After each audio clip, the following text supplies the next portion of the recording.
Hiya Benchmates. Warning, listening to this podcast may cause uncontrollable urges to buy obscure resin parts at 2 a.m.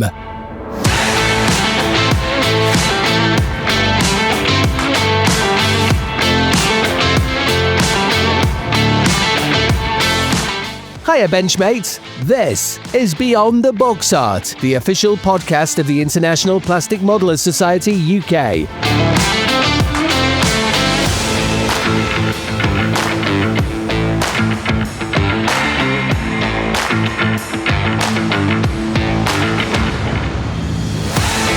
Please welcome your host, Paul Pendleton-Brown, and joining him this episode are Mike Baldwin, Dan Brazil, Mark Housley, James Nevitt, and Paul Wong. And we are joined this episode by Chris Meddings from Inside the Armour 3.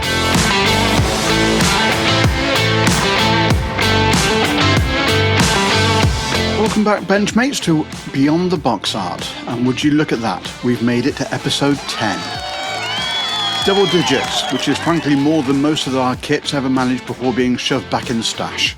This episode, I'm joined for the normal chit-chat by Nevs. Hello. Mark. Hiya. Dan. Hello, everyone. Hi, all. And Wongy. Hello.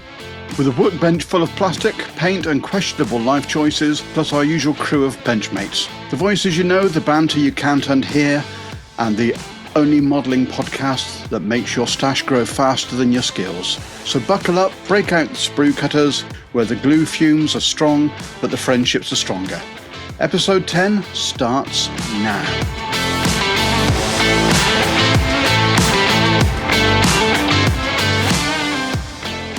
Starting with Nevs, what have you got on the bench? Well, as you have all seen, if you've tuned in on our Facebook, I finally actually finished something for once. Woo!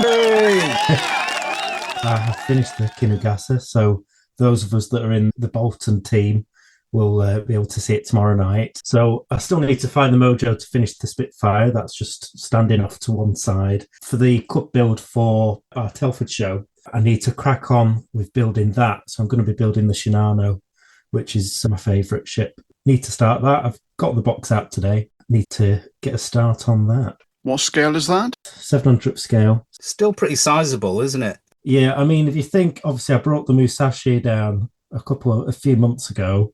It's basically the exact same size. If anything, it's slightly larger because you've got the flight deck, which extends at least aft, if not forward. Plus you've got your quite a large bridge on the Shinano as well. So I'm going to do it with a full interior. The Fujimi kit, the whole hangar deck is one piece, essentially like a big tub, which I suppose is like the real life ship. So I'm going to magnetize it, hopefully, so that the flight deck is removable. That's a very small aircraft, though, isn't it, Nevs? Yeah, I've done them before. They're about 50. It's about tiny big. 15, yeah, about 15 mil by 15 mil, so about that size they'd be. Half an inch by half an inch. Shinano, it would have had an air group of 47, so I could do those. But depending on who you ask, it could have fit 140 in the hangar. Blimey. Really? I'll keep you busy. Whether I decide I think that's why I want to have the open hangar, because if I remove the flight deck so you can see the hangar, for Telford, I might even be able to present it where the flight deck's like on stilts, just like a level above, as if you were deconstructing the ship. Wow. So then I can experiment with different air wings inside. Is it going to be a water scale, or are you going to make a full hull version? Obviously, I'll do it the only way that a ship of that size should be done, which is full hull. I'm saying nothing. What happened to that one? Was that one of the midway casualties, or I'm not well up on the Japanese stuff? Oh, no. So Shinano, it was the Yamato class hull, the third in the series. It was only commissioned around November of 1944, and it was a bit like Titanic in that it set sail and sank within 3 days. Oh, God, right. It was on its way to Kure to have its full fittings done. Also, it was still being built. Yeah, that's why it sank. It had loads of the construction crews still on board, and most of its watertight doors were open. One of the USS Archerfish managed to sink it on its way to Kure during the night. It was escorted by about 5 destroyers, but this submarine managed to trick them into pulling away from Shinano with enough time to land a couple of torpedo hits. Wow. I can imagine there'd be a few rum comments that night. Like, told you to shut them bleeding doors. Do you live in a barn? There's a lot of comments on the American side because he radios it in and he says, I've sunk possibly the biggest carrier any of you have ever seen. And he'd already had a near miss where he'd been relieved of command. And the Navy board turned around and said, yeah, you've not sunk anything. You're completely making this up. Yeah. Credited him with sinking a cruiser. And then later on credited him with sinking maybe a light carrier. And it was only later after the war when they realised, oh dear, this was the biggest. It's on a Nimitz level of size. Wow, that is really big. 70, more than 70,000 tons, this thing. Wow. Held the record, didn't they, for the largest single gross tonnage sinking, the Archerfish. It is.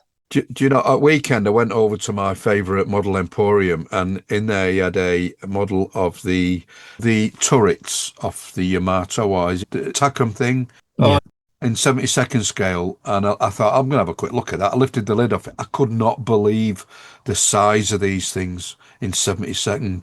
They were immense. And it even comes with a base as well. You can set this thing up on it, and it was massive. Absolutely massive. It's like a 35th scale tank. In kind of size, this thing, and it's 72nd scale. God almighty. Well, the shells would match up against a small car in size.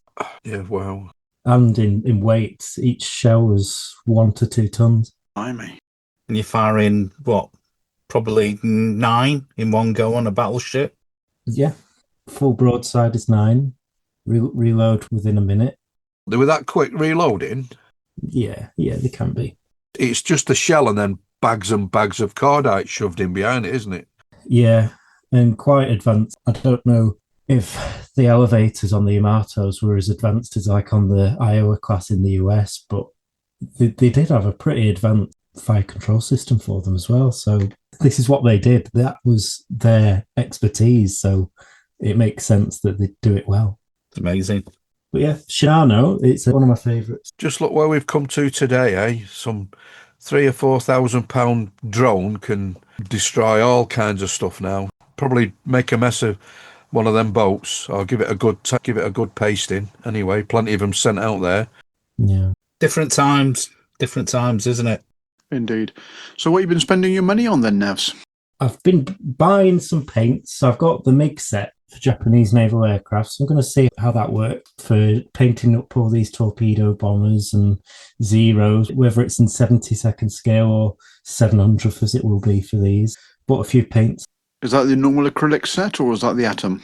It's the Atom range. So I've never used any of their Atom range. It'll be interesting to see what they're like. Ooh.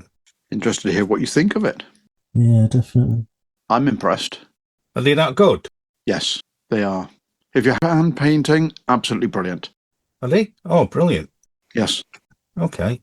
I think they're like any kind of acrylic. If you're putting it through an airbrush, it just takes a bit of practice, and once you've got your mixes right and your air pressure right, you're away. Okay, so moving on then. Mark, what have you got on your bench?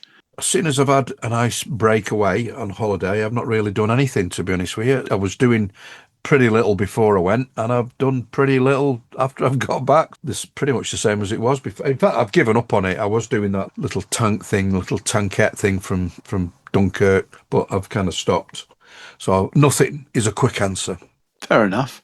And what have you been spending your money on? I'm sure you've found a model shop or two on holiday. Oh, here we go. Oh, yes. And so the Edward P40N, which is lovely, by the way. But the surprise of the week for me was the IBG 172nd scale Spitfire. So I bought well, I didn't know they was going to do this. I thought they were all coming out as individual kits, but they've done like a dual combo. So they've got a Mark 1 and a Mark 2. But irrespective, it is an absolute box full. Wow. Of plastic. But the thing is, a video, but as you can see, there's nearly every prop that ever went on a Spitfire there. So you've got about 5 different propellers there. There's loads of stuff. There's loads of interiors. And the surface detail Now, there was a little bit of comment on socials regarding the... Riveting on the wings. Yeah. I'll tell you what, to me, this is really nice. It's very Edward-esque in the surface detail. It's really, really nice. Oh, it look lovely with a wash on. It all depends on... I mean, it's a weatherer's dream, basically. But you got to build it first. You know what? No. Don't depress him. I can see Nevs is actually drooling at the screen looking at all those spit parts. Yes. I was going to say, what are the panel lines like? Beautiful. And the other thing that is really impressive is oh my God, and the decals. I think these are done by TechMod. Yeah. There's absolutely piles of them. There's there's 4 different sets of, and they're all different. Each one, all the little stencils, instrument panels, they're all different. And there's etch, as you can see there. Your favourite, Wongy. Hey, my new favourite. A little bit of etch, but the other thing that was absolutely amazing, again, I think everybody's pinching off the likes of Wingnut Wings now, aren't they? These fuller. Oh, full colour instructions. And then you've goes through all the individual different seats, different versions of seats. Colours. Absolutely brilliant. Full of information. That is really good, yeah. Like when you get an instruction set and you start looking at something, you think, what does that mean? Why is that? Why have I got 2 of them? And it doesn't really tell you. This is brilliant. It weren't cheap. I was about to say, how much did you pay for it? I paid. Go on. The RRP on this is $54.99. But there's two of them in there. For a 72nd scale Spitfire. As soon as I opened it, That's still 25 quid each, isn't it? you know what it's like, Wongy, when you've just got to have something. Yeah, but the problem with you, Mark, is you've got to have it all the time. You go into that must have. Yeah. Got to have it, yeah. Sod the consequences. And I actually managed, I thought I'd got away with sneaking it in, and she was, just as I opened the door, I thought, oh, she's gone out. Definitely gone out. Nope, there she was, stood in the kitchen. Oh, yeah, what you doing with it? Try to hide it, aren't you? Oh, no, just give up. I give up. Standard. Gone out. Just own up. Take the punishment. But yeah, the problem is, you've got to remember, you've seen the stash. It is a little bit frightening. And I did promise her that I wouldn't buy any more, but these new kits keep coming out, and the P40N, it's the N version. I really did want the N. Is that limited edition boxing? It is a limited edition, yeah. Oh, 15,000th. The 15,000th built P40, but you only get 2 decal sets. Yeah, you get the one with all the lots of little round and other countries insignia, and then obviously there's a Chinese one there. Oh, it's the Flying Tigers. Flying Tiger one, yeah. Yeah. Oh, really? Oh, Riley's daughter, whoever that is. So obviously it's Captain Philip E. Coleman, based in Ankang, China. I thought the boxing was actually celebrating the number of kits you've actually got in the stash so far. I've got a few, but I'm not quite got that many. Moving on swiftly. Dan, what have you got on your bench? Busy. Very busy bench at the moment. The first thing I did a little while ago was had a good tidy up of the bench because I've got so many different things on the go. I needed to have a good organise, which is always good to do. And I bought a tiny little bench vacuum because sanding and scraping and all the rest of it, it's all very well sweeping it off. But yes, I bought a little bench vac, which is great. But yeah, actual model wise, the Camel Trophy Land Rover is now painted. And for the first time I've ever used the Tamiya TS rattle cans. And I was about to prime, because it's yellow, I was about to prime it in grey. And then I thought, that's not going to work. Oh, no. So thankfully, in my cupboard of plenty, I found a can of Red. The white. Oh, white. The white Tamiya fine primer. And that primed lovely, really, really nice. And the gloss finish on it out of the can. I think those Tamiya cans are pressurized a bit lower and deliver a bit less paint than you would if you bought something from an auto store or something like that. You don't tend to hose it on. They've got a feel to them where It's all a bit gentler. They really are. That's what they're made for. Yeah, so that is on. Obviously, I thought I would leave it a few days to cure fully before I do anything on that. So that's obviously, once I painted it, I put a plastic tub over the top of it because I didn't want any Dust, yeah. dust and stuff settling on it. So that's waiting the next stage. The 148 Tamiya Stewart tank is now in primer. Yeah, it's really nice. That's a nice kit. It's lovely. I know Mark asked me on one of the previous episodes, are you going to do it out of the box? And the only thing is the light guards on it are a bit chunky, but I looked at I think it's Hauler do a photo etch set for it, and it would have worked out about 26 quid. Yeah, I know. And I thought, no, sorry, I'd rather have another kit for the moment. So anyway, that's in primer, and I went with Mr. Surfacer Mahogany this time rather than black, because obviously it's going to be olive drab over the top. So that might help in pre-shading and whatnot. Do you ever do that where they do different light shades? You know, what's it called? Where they do Modulation. Modulation, yeah. Have you ever tried that? It depends. It works better on bigger scales, or I don't know. It's not really. I'll tend to base coat first and then put some white in my base olive drab or some yellow to sort of desaturate it a little bit, and then in all of the panels I will do that. But you have to be careful doing that because sometimes it cannot look good. That's the Stewart. So can I just ask you another question? So using the mahogany colour, what does that bring to the finish? In what way will that? I think it complements the olive drab better than black, because black will desaturate anything, and at that scale you don't want to be making your olive drab too dark. And I just think, and because I use lacquers that are very, very thin, you can build up gently over the top until you're happy with it once they're dry. So yeah, I just thought I'd give it a go and see if there is any major difference. Yeah, we'll give that one a go. Minor setback on the B17. As I said before, I masked off. I hate masking. It's the one thing. I know people don't like etch, or everybody has that thing, and masking is it for me. It's so tedious. So I masked off all of the anti-glare panels that are in olive drab on that B17, and I don't know if I had the pressure too high on the airbrush. When I took all the masking tape off, there was overspray. Well, you'd gone under. There was overspray on the metallic parts. I was like, for goodness sake. So I did get the ump with that one. I didn't throw it at the wall, but it did get put out of the way for a bit until I'm ready to get back out with the airbrush. And because obviously I have a separate airbrush for my metallics, because I always worry about them not being clean 100%. That's the painter in you coming out there, isn't it, really? I know, mate. I know. Yeah. So that's that. And I started a figure because we've got a club theme night coming up with my West Norfolk branch, and it's made in Britain. And I'm going to take I've already built it a couple of years ago, which is the Airfix Daimler Ferret Scout Car, which is lovely, really nice little kit. And I thought it needs a figure. And somehow I bought them ages ago. It's from DJ Parkins, who sadly passed away, and he sold he was one of the very rare few that actually sold 135th 1970s Northern Ireland get up British soldiers. Oh, right. So I thought I'd have a go at him, and he's a 135th British Fusilier figure. I bet that was hard to get hold of, wasn't it?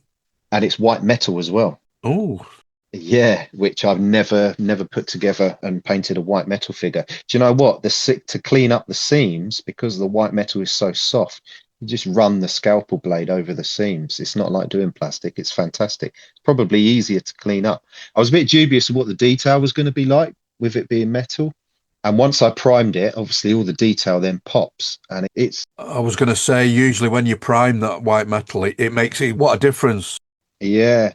So it was lovely, yeah. So I primed it in Mr. Surface. I gave it a wash first. I primed it in Mr. Surfacer black, and then I dry brushed it in white, rather than setting the airbrush up just to dust some white on the top for the zenithal light. I tried dry brushing just some Vallejo white thinned down, and that left all of the shadows. And my painting technique now for figures is the glazing technique, which I think is fantastic. Oh, I haven't got any glaze specific paints. I tend to make my own with a bit of glaze medium, drop of water, and then it's about the same ratio for all three. I tend to mix up way more than I actually need, but the glaze medium, it stops it from drying out quick as well in your little mixing palette, and it allows you to just put a glaze on. You can work it, because what you don't want to do with glazing technique, you don't want it to pool in the shadow areas. So you have to just dab the brush on some paper and then touch it on the little pools of paint. You almost have to soak it back into the brush. Yeah. And the other night, the hardest thing I did on it was the 68 pattern smock that he's wearing under his flak jacket. Is that the black and white one? But the black and green one? Yeah, the DPM smock. DPMs. That was fun to do. I've got an old DPM smock that I chuck in the back of the Land Rover. So I grabbed that, and it's only when you look at it and think, right, so the base layer is green, then it's got light brown splodges on it, then it's got darker brown splodges on it, and then it's got like black slashes within that. And to replicate that at 1/35 was fun. But I'm really happy with it. It came out really well. So yeah, that's what's been on the bench. Well done. And purchase-wise, although I said I wasn't going to buy anything now until Telford, because I do need to save some money. Here it comes. A friend of mine from the club said, "Are you still interested in a Bambi BB8 compressor?" And I said, yes. He's downsizing. And he said, "Well, mine is for sale if you're interested." And it was an opportunity too good to miss. Great bit of kit. I obviously pinged you a quick message, Mark, when you were on holiday, and said, Great bit of kit. yeah, shall I pull the trigger on this? And do you know what? I plugged it in, and I don't even think it's as loud as a fridge running. It is so quiet. And I fully filled the tank. I had a little play with it. I filled the tank, and then I just held the airbrush to see how much air I would get out of it until it kicked in. And it just went and went and went. It holds. It's only got a 8-litre tank on it, but it holds so much air. I reckon I could charge it once, turn it off, do my airbrushing, and clean out the airbrush. And then for one night, the whole airbrushing session for one night is easily. Yeah, they are good. So that's it. But yeah, no more purchases now till Telford. That was a steal. What you told me you paid for that. I mean, considering what them things, he's still available. They're a few quid. Yeah, they are expensive, but they do come obviously with your warranty and all the rest of it. But I think they started out for dental equipment, didn't they? That's what they're aimed at. Well, yeah, it's any kind of medical that uses driven tools and burrs and all that kind of stuff. No, I'm really, really happy with it. And if anyone would like to donate a Numby compressor to a hard-up host of a podcast, open to offers. Oh, dear. Okay, moving on then. Wongy, what's on your bench? So at the minute, obviously the Catamaran, the PlayStation Catamaran, is still there in the background, and I've looked at it again and I thought, no, I'll move on. I'm leaving that one for a little while longer. And the Harrier? The Harrier is painted, but I'm not touching it anymore because I've lost interest now. You're worse than Boulders. How dare they? He resembles that remark. I'm so flirty with my models. I know. I've moved on to HMS Sheffield, which I mentioned last programme, and I've actually cracked on with this with absolute enthusiasm because it just suited. The plastics are fantastic. The only criticism I'd say is because it's a 1/350 scale kit. When you cut the parts off and you trim them, you don't know if the part you've trimmed is the part or is it the trim bit which is the part, because they do look very similar on some of them because the parts are so small. And I know. Can I just say, stop now? Don't build any more boats. No, I get it with it's the 4-arch HMS Sheffield, and I noticed that on the kit that the sprue gate runs into the plastic, and you don't know if it's meant to be on there or not because there's no definition line on it. Like with an Airfix kit or a Revell, they taper it down to a thin point so that you can cut it easier. On these, they're not. The sprue gate's quite wide. They flow in, and if it wasn't for my God Hands, which is a brand of snippers, Other makes available. but I did try my Tamiya ones, but I went back to the God Hands. They trimmed the plastic on these tiny, tiny little bits really well, to the point where the next test of endurance was actually trying to hold it with a pair of tweezers before it pings. Now that you guys have told me don't use tweezers, use those sticky blob pens. Oh, it's a combination of both, to be honest with you. So I'm doing that. And then obviously as part and parcel of the enjoyment, not of building this ship, is photo etch parts. And it's my first time, my virginal time with photo etch. And it's not been great at the start because I've been using the wrong glue. I just use normal super glue. So what glue are you using now then? So I've bought Mr. Mig Ammo's Ultra Glue, which you recommended to me, Brownie, which basically is like PVA. Like Gorilla Glue for models. Yeah, it's good for canopies and photo etch, it says. Or words to that effect. I've been trialing that, which is okay. But it's one of those things with photo etch, I don't know, it's bending the little steps on a ladder and things like, it just drives me to distraction. I suppose the more you do it, better you get. But unfortunately, I don't think I'll do another one after this. Don't tell me you wrung out on the ladders already. Oh, painful. And the dad joke of the year goes to... Yes. The problem with photo etch, Wongy, as well, is sometimes they give you bits that you think, actually, the kit part is more three-dimensional than some of the tanks and stuff that I do. They give you that, and you think, why have you done that? That's not even worth using. I'd rather use the 3D, the more three-dimensional kit part for it. It's funny you should mention that, but in this particular kit, Mike will back me up on this. They give you a cannon barrel, don't they, in brass, and it's absolutely superb. But when you look at the plastic one's not bad as well. The only thing you need to do is just run your scalpel to take the molding line out, and it's fantastic. Funny enough, I cut the end off and used the brass one. It was quicker. Okay, so I'll tell a lie.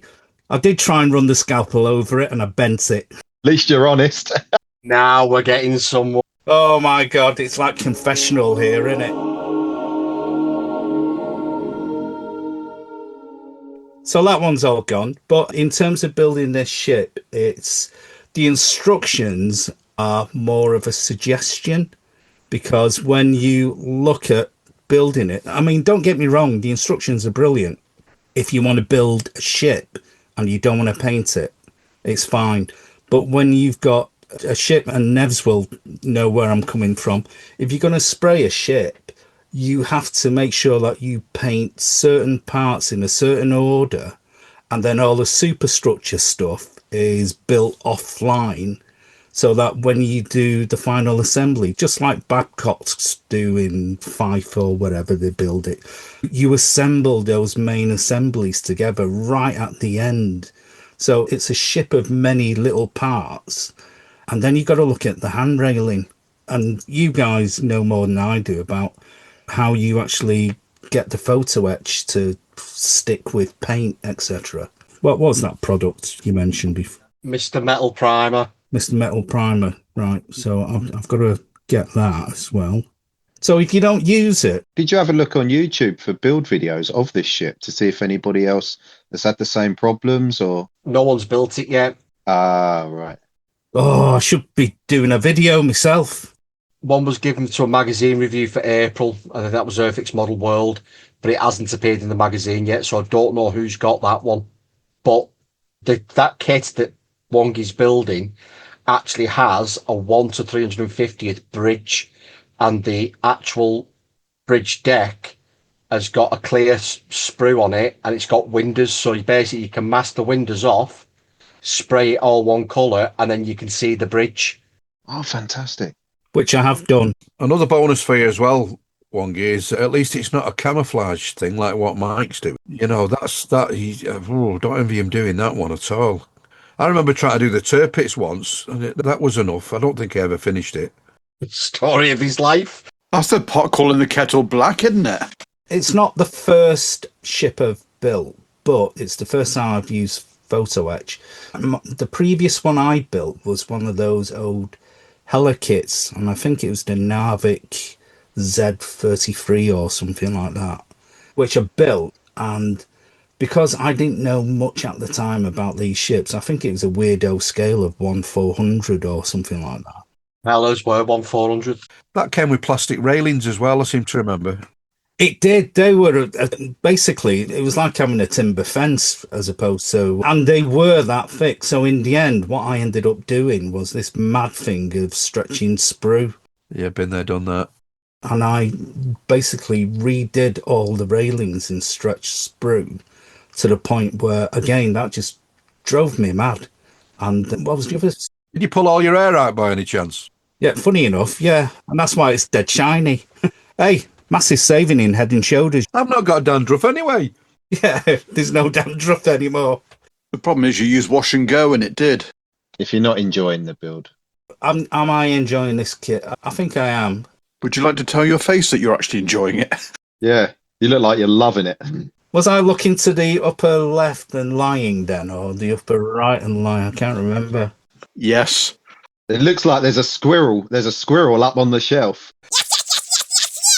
Have you got a tell? Yeah. But yeah, I'm hooked up to the lie detector. Well, stay keen, keep at it. You started off and you've got to just persevere and get through these little challenges. I think I will. You're learning something new by using the photo etch. You're probably learning to never want to use it again, or you might learn what bits to use and what not to use. But it's the same with anything, isn't it? We all, It is. Saying that I've never built a ship before, and I might start off with something quite easy and do a 350th scale Yamato. I really fancy doing. Oh, do that. Just sort of dip my toe in the Japanese water and just go with a 350th Yamato. Why not?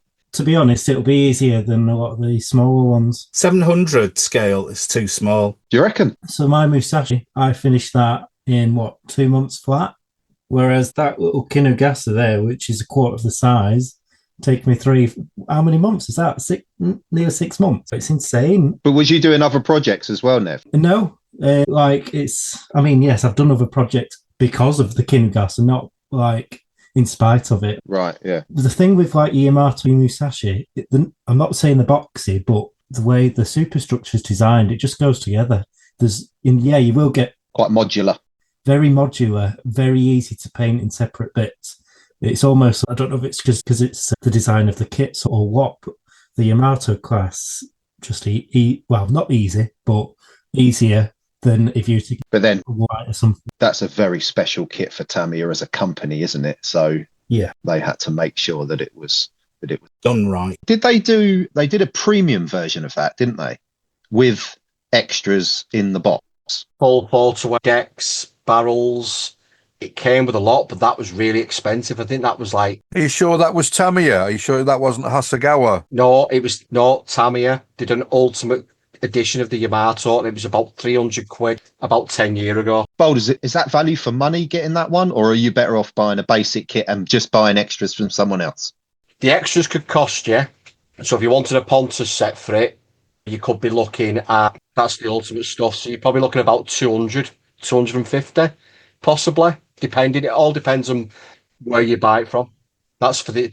Is that just for the edge? It comes with a wooden deck, the barrels, all the railings, obviously all the anti-aircraft things, so all then will be made of photo etch, all the cranes. The little crew figures for that as well, or not? I think Pontus do have the figures, but again, they're in photo etch brass, so the 2-dimensional and the flat. You can get the little 3D printed ones. They're a lot of money. They're not cheap.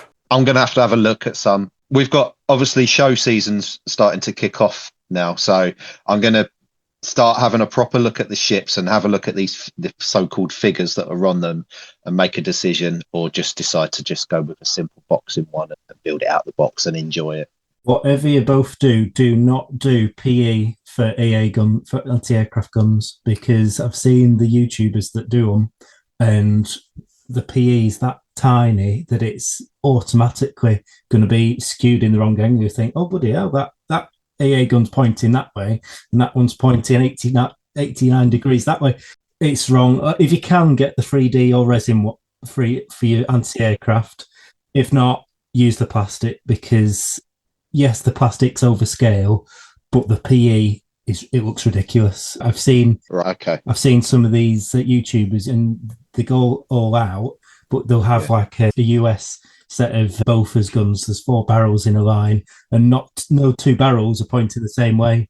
And it's like these would all be trained to point the same way, and yet 2 of them are pointing backwards and 2 of them pointing forwards. So just don't do it. For all you listeners out there in photo etch land, I admire you.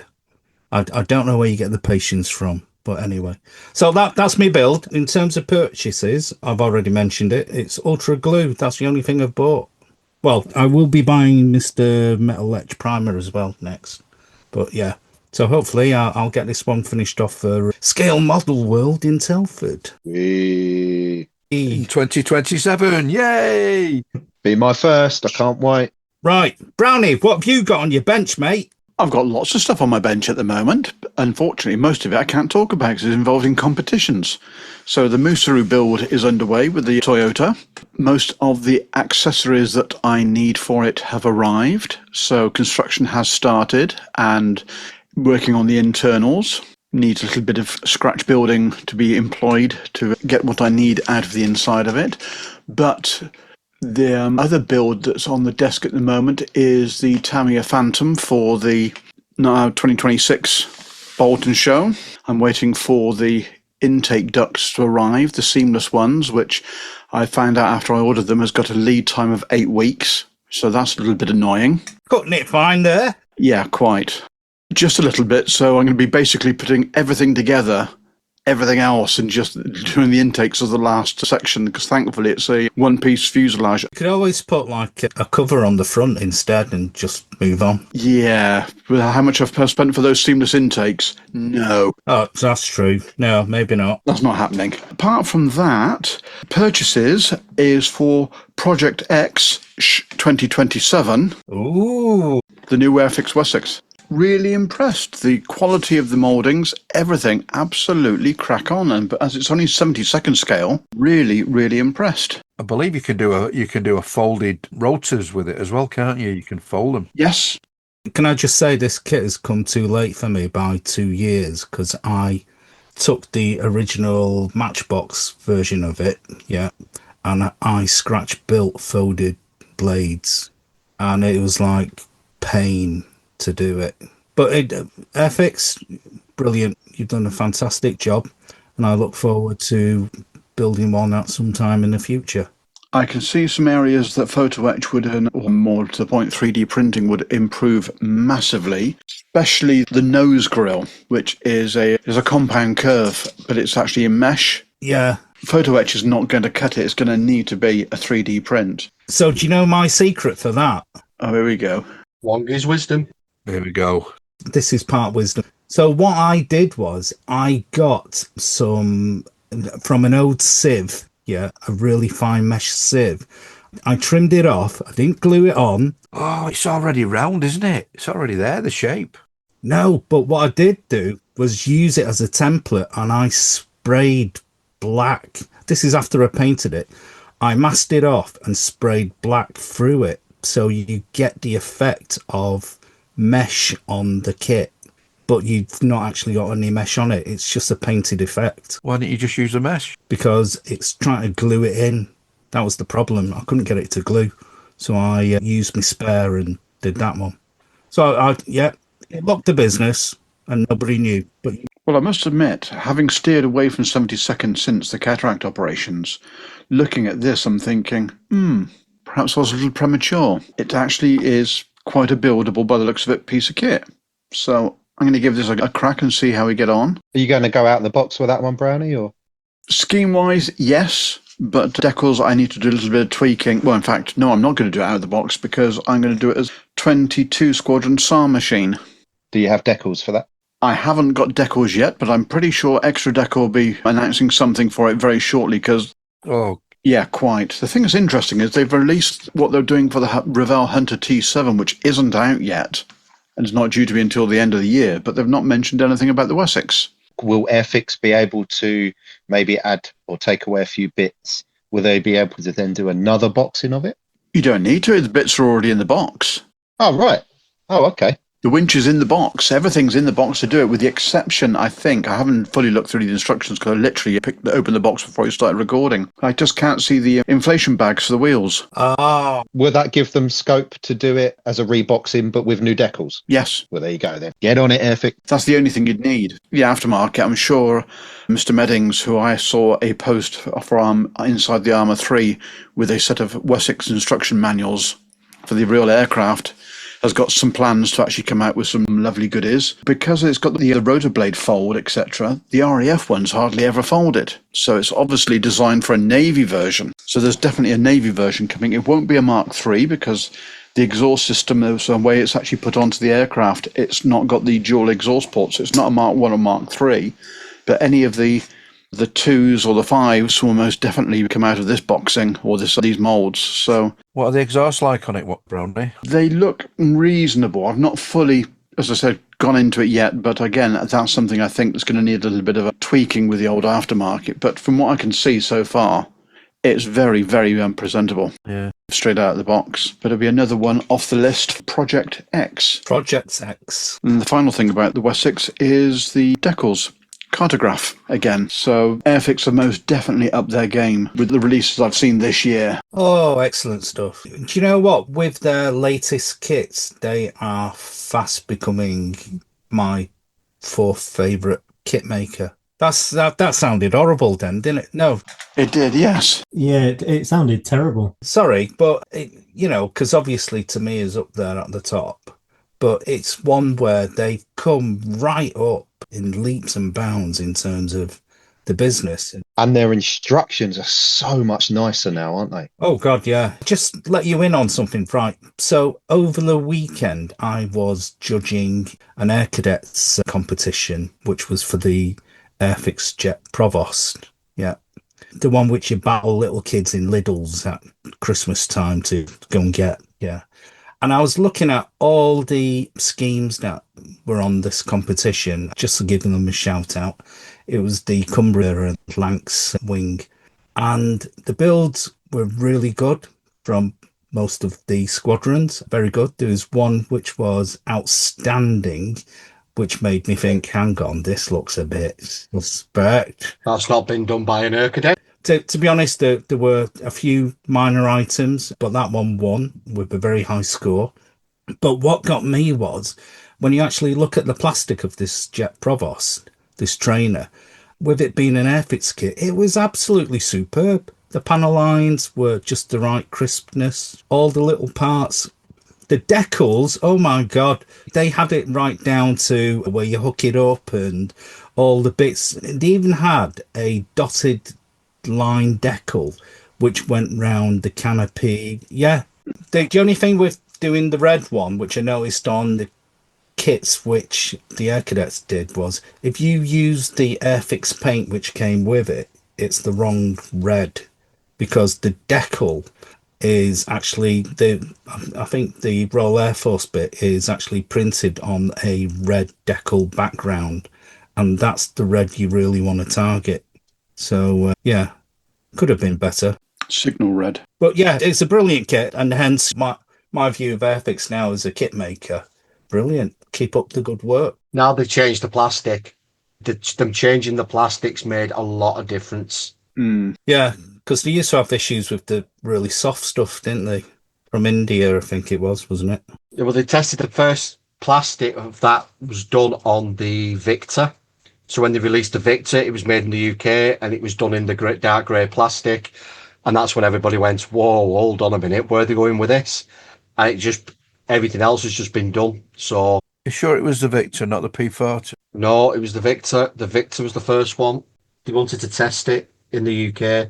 So obviously Boulders has started about 35 different models since we started recording back in episode 1, and he's been cracking on with the Spitfire with the Mark E version wing. So how's the Spit build going, Boulders? I haven't touched anything since, well, obviously I've been on holiday, so I only came back yesterday, and I'm waiting for some bits, so I've not continued with it because I need it to continue.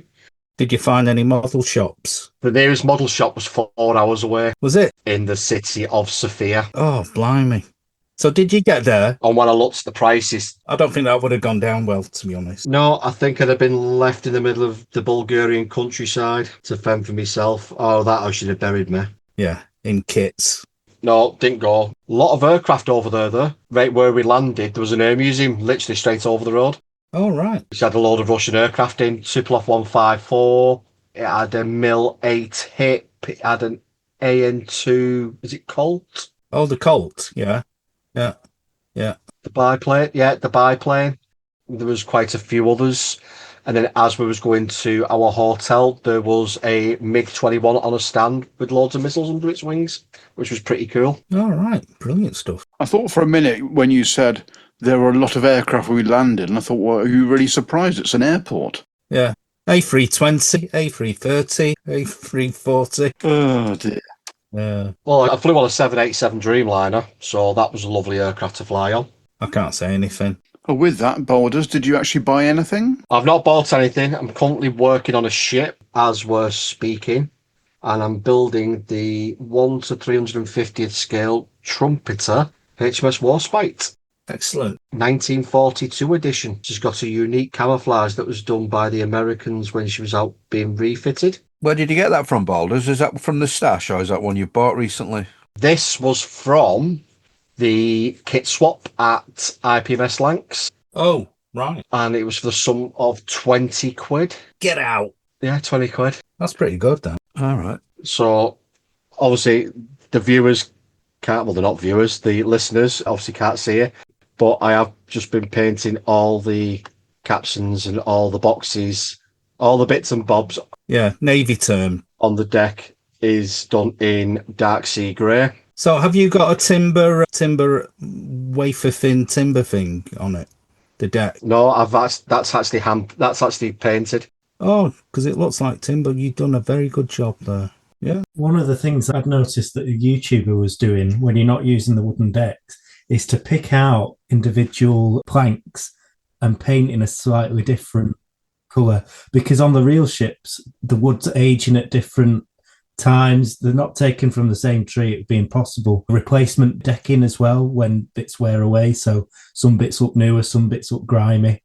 That's a good way if you're not using a deck mask like a wooden wave. The thing I noticed about your Warspite, Mike, is it looks the same length in 350th that the hangar deck for Shinano looks in 700th. There you go. Mine's bigger than yours. So I've just used a paint pen and done the version of deck tan, and it's massively out. Is it? Don't know if you can see it. Massively. Lighter or darker? Fully dry. Lighter. Yeah, I can see it. Yeah. It's like an off-white, isn't it? The AK pen. Deck tan. Well, I didn't want to mention the name AK, but that's why I was using a paint pen. So it's very... But yeah, that colour's off. And then I've got buff, which might work for a different colour. Again, that's orange. No, that looks orange to me. Let's see how bad this is. It's orange. Have you got photo etch to go on that one, Boulders? There's no...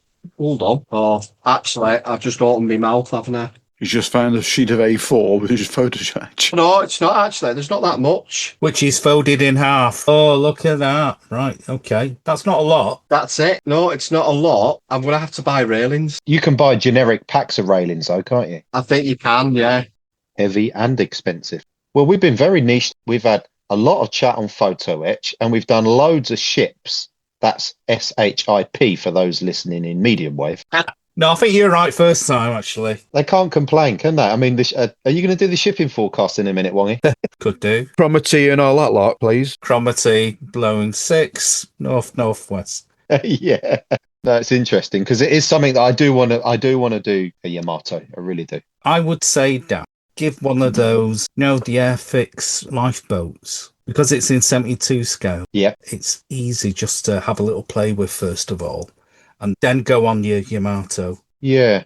You could, if you could find one. Tamiya did a 72nd scale Japanese Vosper, didn't they? Their version of the Vosper. Yeah, good luck in getting one of them. They cost an absolute. You need to sell a kidney. Yeah, no, I don't want to go down that. How about doing a Pibber? Piper, that's the American one from Vietnam. 35th scale. Oh, one of the companies has done a load of figures for one of those as well. Yeah, it's the boat that. What was the film? Oh, Apocalypse Now. Apocalypse Now. it's from. Yeah, it's like one of them. I love the smell of Tamiya extra thin in the morning. And Good Morning Vietnam. Isn't one of our benchmates, Corin from Down Under, been building one of those and putting photographs on the Facebook? Vietnam dioramas are so cool because you can do all the vegetation and the greenery.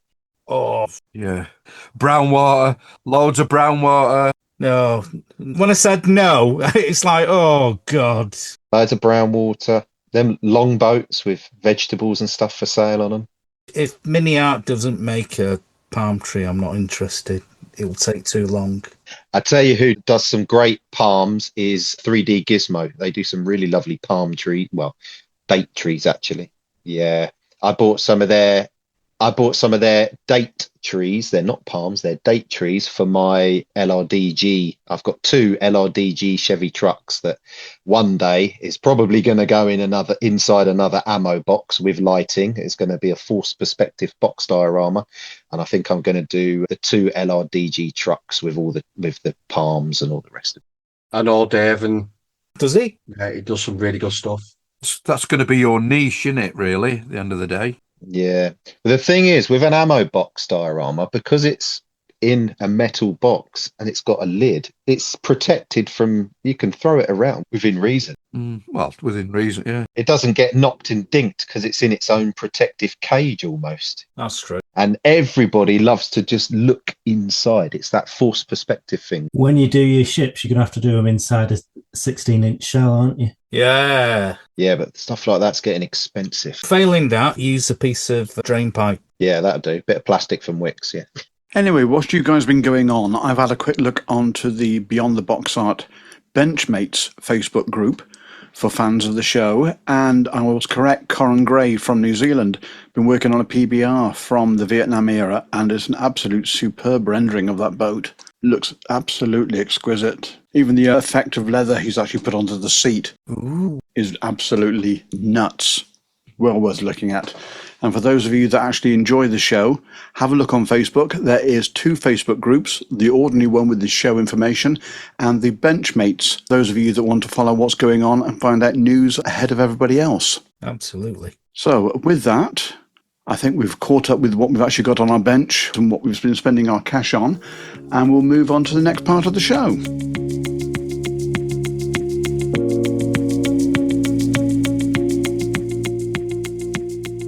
Visit scalemodelpodcast.com, your hub for the best scale modelling pods, because finding great content shouldn't take longer than hunting for lost photo etch.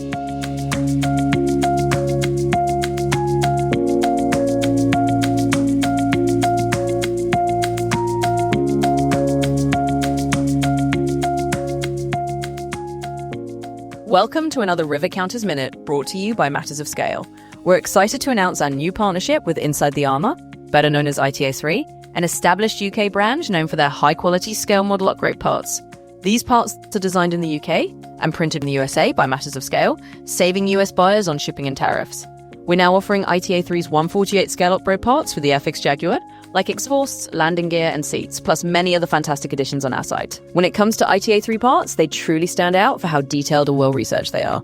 These upgrades are designed by scale modelers for scale modelers, which means every piece is carefully fitted and tested to ensure it fits perfectly in the kits they're meant for.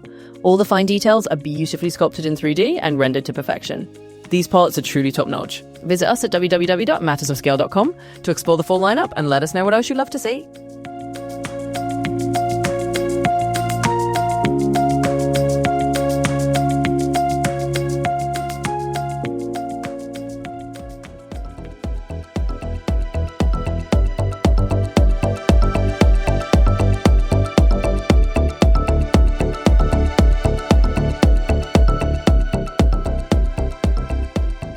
It's time for this episode, IPMS UK Dispatches. All the Society's news and modelling show details, one dodgy phonetic letter at a time, with Mark Sanderson. So it's that time of the episode again, and we're joined by Mark from IPMS UK. Hi Mark, how you doing? Hi Brownie, I'm very well, thank you. Yourself? Yeah, not too bad. What exciting news have you got for us this episode then? Well, I've got a bumper edition today, actually. So let's kick it off because it's quite long, this list. We have starting on Saturday, the 27th of September. First of all, we have the Gravesend Scale Model Open Day, which is at 10 a.m. to 4 p.m. And that's being held at the Cascades Leisure Centre, Thong Lane. I don't know if that's right. Yeah, Gravesend, Delta Alpha 1 2 4 Lima. Well done. So I'm getting better. Couldn't get much worse, to be fair. So that's I hit a low point.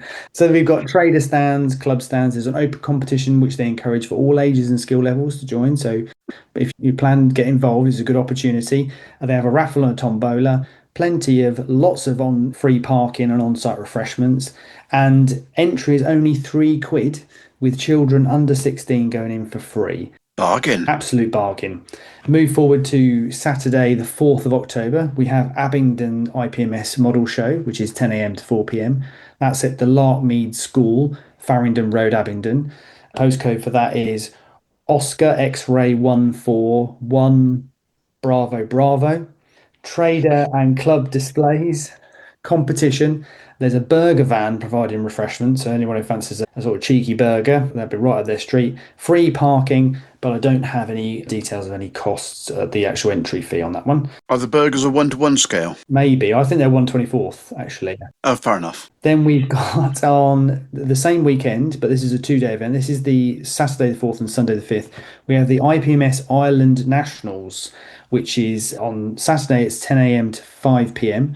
and Sunday is 10 a.m. to 4:30 p.m. This is being held at the Lucan Spa Hotel, Junction 4A, Lucan, County Dublin, and in Ireland. The admission is €5, free for under 14s with a full paying adult, and you get free entry for any worldwide IPMS member. Ooh. You have to make sure you have your valid membership card with you. So if anybody's on holidaying in Ireland and fancies it, then this could be right up their street. They're going to have traders and club displays, an open competition. They're going to have a kit swap on Saturday and a raffle on Sunday. Then we have Sunday the 5th of October. We've got IPMS Brampton St Ives Model Show, 10 a.m. to 4 p.m, which is being held at Burgess Hall, Westwood Road, St Ives.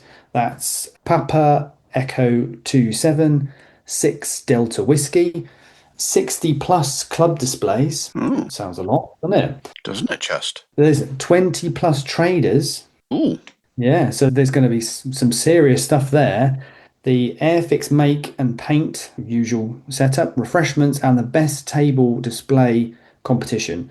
Again, another £3 entry fee, and concessions are only £1.50. So that's another bargain with 20 plus traders. More money to spend on models. Yeah, exactly. Yeah. So we move on to the weekend after, which is Saturday the 11th. And this one, I'm going European. Okay, so Saturday the 11th and Sunday the 12th of October, we have Plastic and Steel 2025, which is the IPMS Belgium Nationals. Has a new date and a new venue, which is the GC Klein Boom. I'm not even going to pronounce the next bit because I'll just ruin it. In Belgium, but people can find out more information about this at www.plasticandsteel.be. So that sounds like it'd be a good event. Then we have Saturday the 11th of October, we've got Thatcham Model Show, 10 a.m. to 4 p.m, which is at the Thatcham Memorial Hall, Brownsfield Road. That is Romeo Golf 183 Alpha Golf. And that forms part of this year's Thatcham's Arts Festival. So there's going to be more than just plastic model kits on show. There'll be all sorts of things from Lego, Meccano, model railways, live steam, and lots more. And that one is free entry. It's even more of a bargain there. Then we have the Remy Museum Model Show, which is at the Remy Museum, MOD Lynham, Wiltshire. That is Sierra November 15 4 X-Ray X-Ray. And that has their annual military and transport themed model show. And it's got various clubs and individuals from across the country, showcasing scale models, remote controlled tanks, plus many traders willing to part with your hard-earned cash. More details about that event, including the admission fees, can be found at www.rememuseum, that's R-E-M-E museum.org.uk. Oh, I'm going to take a big deep breath. Then we've got the Highland Scale Model Show, 11 a.m. to 4 p.m., which is at the Mora via North Road, Kinloss, Scotland. Postcode for that one is, this is where my phonetic alphabet's going to fall apart. We're waiting. Big build up. It is Indigo Victor 363 Yankee Alpha. I got that right? No? Oh dear, okay. India. India. I don't know. So you were doing so well. I was, wasn't I? But I've got no other details of this show, so unfortunately I can't help anybody in Scotland on that one. But you can find more information on the IPMS UK.org website, and I think there's a contact detail on that one if you're interested in that show. And the last one for the shows is Sunday the 12th of October, which is Lincoln IPMS Scale Model Show, 10 a.m. to 4 p.m. This is being held at the Exo Centre Lincolnshire Showground in Lincoln. Lima November 2 to November Alpha. They've got a new venue this year for 2025, bigger and better. Dedicated room for the competition, a catering van, adults of £5 with under 16s free. I've got one which is a little bit further afield, which is from our colleagues from the Model Geeks podcast, which is for PAXCON 25, which is being held at the Hollywood Volunteer Fire Department, 24801 Three Notch Road, Hollywood in Maryland, which is on the 4th of October. One-day show, but promises to be absolutely fantastic, and you can go and badger the Model Geeks and get loads of their merch that they've actually got on sale as well. Sounds brilliant. I mean, you've beaten me. I thought I was going, by being European and going Belgium, I'd stretch my reach, but obviously I've been beaten by our colleagues over the pond. Okay, so have you got any updates for us for Scale Model World at Telford? I've seen that flyers are now available with details of where you can actually get your tickets. Yes, I do. So if you've been working really hard on that project, that you're ready to enter into the competition, you can now get your competition entry online, which is, so the entries are actually on the website ipmsuk.org. So you can now go online, fill in your entry form, enter the category you want, the details about the particular build you want to enter, and all of those things. And I do encourage people to do that sooner rather than later, so it kind of makes no last minute panics for themselves and the competition team at Scale Model World. Also, the booking for the IPMS evening dinner is also available on the website. So if anyone wants to go along to that event, it's quite informal. People do like to dress up, but it's very informal, and it's quite a nice chance to catch up with people. And that's held at the Holiday Inn Hotel, I believe it is. And there's a menu that was recently in the most recent issue of the magazine, but it's also on the website as well. If it's not the Holiday Inn, you'll be sat on your own and having conversation with some complete random stranger. So I suggest you have a look in the magazine to check.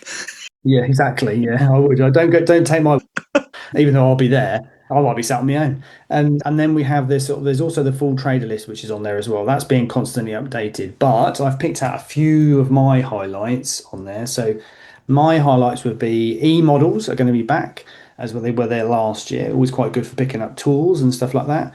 Elan 13 miniatures, which is one of my personal favourites. I love their stuff, and I've got various purchases from them of all sorts.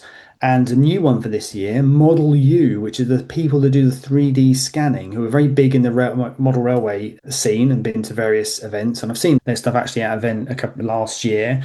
So if you fancy having a 3D render of yourself stood next to a Spitfire or a Sherman tank, you can now have that done. And I think you can even be dressed up in the particular uniform as well. So it's fully immersive. Another one is Copper State Models. They're going to be there as well. They have these really, really lovely 1/35th scale armoured vehicles, a lot of World War One subjects, beautiful. And then Zukimura is going to be making a return, who haven't been there for a few years. So they're going to be there on display with lots of their new stuff, hopefully.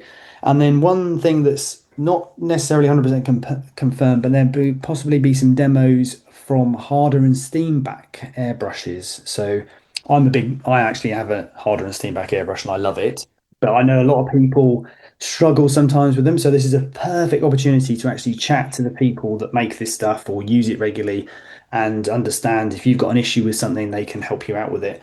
So that's going to be a really good opportunity to speak to people. And then the last thing for me, this is a really, really important piece of information, that people must have a valid in-date IPMS UK membership card if they want to get their free entry to Scale Model World. And also, there will be no membership renewals after the 31st of October until after the event is finished. So that's after the 9th of November. But please don't leave it to the 29th of October to renew your membership, because there is a high chance that not only do our overwhelmed membership team might not be able to get the car back to you, but good old Royal Mail might strike and you might not get it. So pre-plan, make sure you get it sorted out well in advance rather than leaving it to the last minute. Good advice. And another trader that we had on the last episode, Mark Robson from Qatari Models in New Zealand, is planning to be at the show as well, I believe. And he intimated in the last episode a new announcement. Oh, I love that. I love a new announcement. There's always the talk about whether Airfix will have something new, but so it'd be quite nice for a new trader, somebody else a bit different, to be stealing their limelight. Absolutely. Okay, until the next time, Mark, and hopefully, just trying to think through the episode numbers. I think it's episode 13, a little bit into the distance, as this is episode 10, but we have a whole episode dedicated to Scale Model World at Telford, and fingers crossed, quite a large amount of the exec board will be on the pod, having chats about different parts of the show, etc. Mm-hmm. Indeed. And hopefully my phonetic alphabet will be absolutely top-notch by then. You've got no chance. Anyway, till the next time, keep practicing, and I'll speak to you soon. Thanks, Brownie. Cheers. Cheers, mate.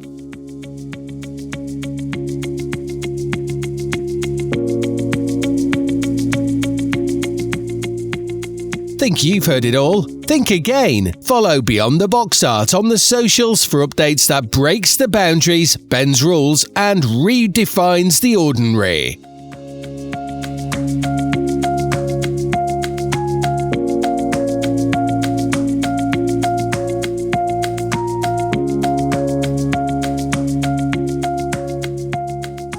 Gather close. It's Wongy's Wisdom, the only segment where scale modelling becomes a martial art, and Chairman Wong is already 2 moves ahead of you. It's been a while. I'll do a very quick one. I'd like to talk to you about a quick way, not quite cheap, but a quick way of making formation lights on these modern jets. You've seen them on F-14s and F-35s, anything which has got that, I call it the slime lights. Paul, you know what the proper word is, don't you? Formation lights. Formation lights, yeah. Slime lights, yeah. It's the same. It's the luminous green effect paint that they have, which when they charge it, if there's an electrical charge that goes through it, I think it starts glowing, a certain sort of fluorescence comes out of the paint. I think the term is an electroluminescent panel. You see, I can't say those words that big. Anyway, right, on to how you do it. Right, so what I did was I went on to a certain river in South America website, and I looked up luminous tape, and you can buy this stuff. I think you get something like, you can get a 1-inch tape wide. There's like 30 foot of it. What I would suggest is just get yourself the cheapest one there, because one piece of tape will go a long, long way and a long way. And then all you need to do, and this is how easy it is, just measure it's usually on a decal, measure the kit, and just measure out the slime lights, how long they are, and just basically slice yourself off some from the tape. You undo the sticky back plastic on the back of it, and then you just position it with your tweezers and press, and hey presto, when you actually shine some light on it, it does actually give you the effect. And not only does it give you the effect, it actually looks bloody good, in my view, in the end. You guys are seeing that with, hang on, I'm going to turn the lights off. Yeah, go on. How thick is it when you apply it? Is it quite a thick material, or is it nice and thin? It's less than, best way to describe it is it's like sellotape. All right, okay. So is it as sticky as sellotape as well? Yep, indeed you do. So there's no way it's going to pop off. Wongy, what stage do you put that on when you're going to stick it on the model? Before or after matte coating? Or I'm a bit confused. Is it decal? No. Just wait till decal's on, final gloss coat or matte coat, whatever you want to do. And before you put it on your display base, cut it off and just stick it on. That's it. I suppose if you matte it, you could kill it off, couldn't you? Is there a danger of that? That's what I wondered, yeah. Yeah, I wouldn't matte it myself. I would just... There's a semi-gloss sheen to it, shall we say. So I would just use the tape as it is and just stick it on. And besides which, you don't really want to overcoat it anyway, because if it goes off, then you can peel it off and do it again, can't you? Silly thought, could you actually put the kit decor for the slime light onto the tape, use it as a template? After you've actually put the decor onto the film, use that as a template, cut it off, and then remove the decor, take the backing off, and then you put it onto the model. Yes, you could. I just measured it off the aircraft anyway and just cut it. So there you have it. That's Wongy's 5-minute wisdom.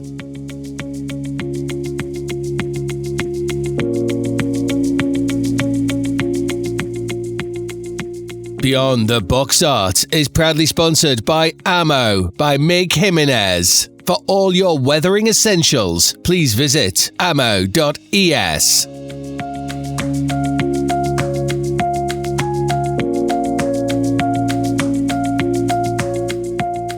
Please support veterans, service personnel and blue light services through scale modelling therapy. Visit modelsforheroes.org.uk, where plastic, paint and purpose come together.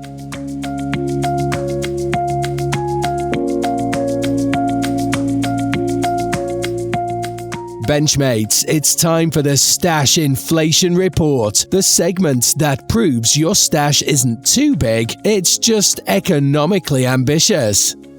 After a short break, we have a bumper list of goodies for you to spend your cash on. So we'll begin with Micromer. The Ukrainian manufacturer has confirmed work is in progress and well on the way for their new tool, 1/72nd Britain-Norman Trilander. CAD images are already public and tooling work on the moulds is now underway. The Trilander is a stretched 3-engine development of the Islander and has never been kitted before in mainstream plastic, making this a significant announcement from the Ukrainian company. Over in Japan, Fine Molds continue their reputation for high-quality tooling with not one but two new boxings of an F-104J Starfighter in 1/72nd scale. First box, titled Iku, celebrates the glory nickname given to the aircraft in the Japanese Air Self-Defense Force service. The second, Senkyu, focuses on competition liveries, including the distinctive blue-grey camouflage of the 202 Squadron in the 1980 tactical competition and 207th Squadron 1984 scheme. Both kits feature fine recessed panel lines, extremely thin intakes and wing leading edges, and clever breakdowns along panel lines to preserve surface detail. Tooling is completely new, not a rework of the earlier F-104s, and both are due to be released in December 2025, and are already being heralded as the replacement for the Hasegawa 1/72nd as the go-to F-104 kits. At the smaller end of the scale, Mini-Wing are preparing a 1/144th de Havilland Canada L-20A. This light utility aircraft, better known as the Military Beaver, is well suited to Mini-Wing's resin and short-run style, and will be a welcome addition for 1/144th scale enthusiasts. For detailers, Rocket Studio are releasing a 1/72nd undercarriage upgrade set for the Academy F-18E Super Hornet. The upgrade aims to correct the proportions and sharpen details in one of the kit's weaker areas. And from the CAD images that are displayed online, even the brake lines are actually represented, and this is 1/72nd scale. The quality is ridiculous. Armour Hobby in Poland have announced their next big subject, a 1/48th Hawker Hurricane Mark 1. Armour's 1/72nd Hurricanes won international praise for their accuracy and detail, so expectations for this larger scale release are high. Early test shots suggest crisp surface textures and well-researched options. From the Czech Republic, Valom will be releasing a 1/72nd Vickers Viking this October. The Viking was Britain's first post-war short-haul airliner, derived from the Wellington bomber, and this kit looks set to capture a unique place in aviation history. One can only hope that a Vickers Varsity will be coming along very shortly behind it. Masking specialists One-Man Army have announced a fresh batch of 1/32nd scale sets. The new releases cover the Hawker Hurricane Mark II-C in 1/32nd for the Revell kit, the Messerschmitt Bf109K4 for the Qatari, the Houghton HO229A and B, and the Supermarine Spitfire Mark 8. Also the Messerschmitt P1101 jet prototype are catered for. As always, these are laser-cut, reusable paint masks designed for crisp markings and stenciling without decals. And if you've never tried them, you really need to. The difference is unbelievable. Kinetic are adding another boxing to their F-16 family with a 148th F-16A MLU or midlife update for the Tiger Meet 2009 from the Portuguese Air Force. Featuring flamboyant tiger-striped markings, this kit is scheduled for release around late September, early October 2025. British cottage manufacturer Freight Dog Models will debut their 172nd Percival Prentice at Scale Model World in Telford. The post-war RAF trainer has long been overlooked, so this release will be an important gap in the 172nd scale collection. Finally, a headline announcement from Trumpeter. Company has revealed an all-new 148th Hawker Siddeley Buccaneer. It's a completely fresh tooling of the famous Royal Navy and RAF low-level strike aircraft. Rumours suggest up to 5 different boxings are planned, covering both the S1 and S2 variants, along with export versions, so South Africa will be covered. For many modelers, this may become the definitive Buccaneer in quarter scale, but they're going to have to go a hell of a long way to beat what Airfix put out recently. And with that, we'll go across to Nevs for the Nauticals. Well, as I always try and say, Brownie, you have to caveat the naval scene because it's dominated by this monopoly who like to repop the previous releases, but often with new parts. So starting in that trend, for Jimmy, they're reboxing their 1/700 scale Japanese cruiser Ibuki. It would have been the follow-on to the Mogami class of heavy cruiser. This will be a full hull injection molded kit, which is where the kit departs from the original tooling from 2020. It will depict the ship if it had been completed as a cruiser instead of being cannibalized into a never-were aircraft carrier. The kit will include no less than 30 sprues, so he's unlikely to be found in Wongy's shopping basket anytime soon. For Jimmy, we're also re-releasing the Mogami in 700 scale, but it's in its refit as an aircraft carrying cruiser, so it is full hull again, but it features a rear deck crammed with float planes. Kare Models are releasing a 1/350th full hull LHD Tarawa class.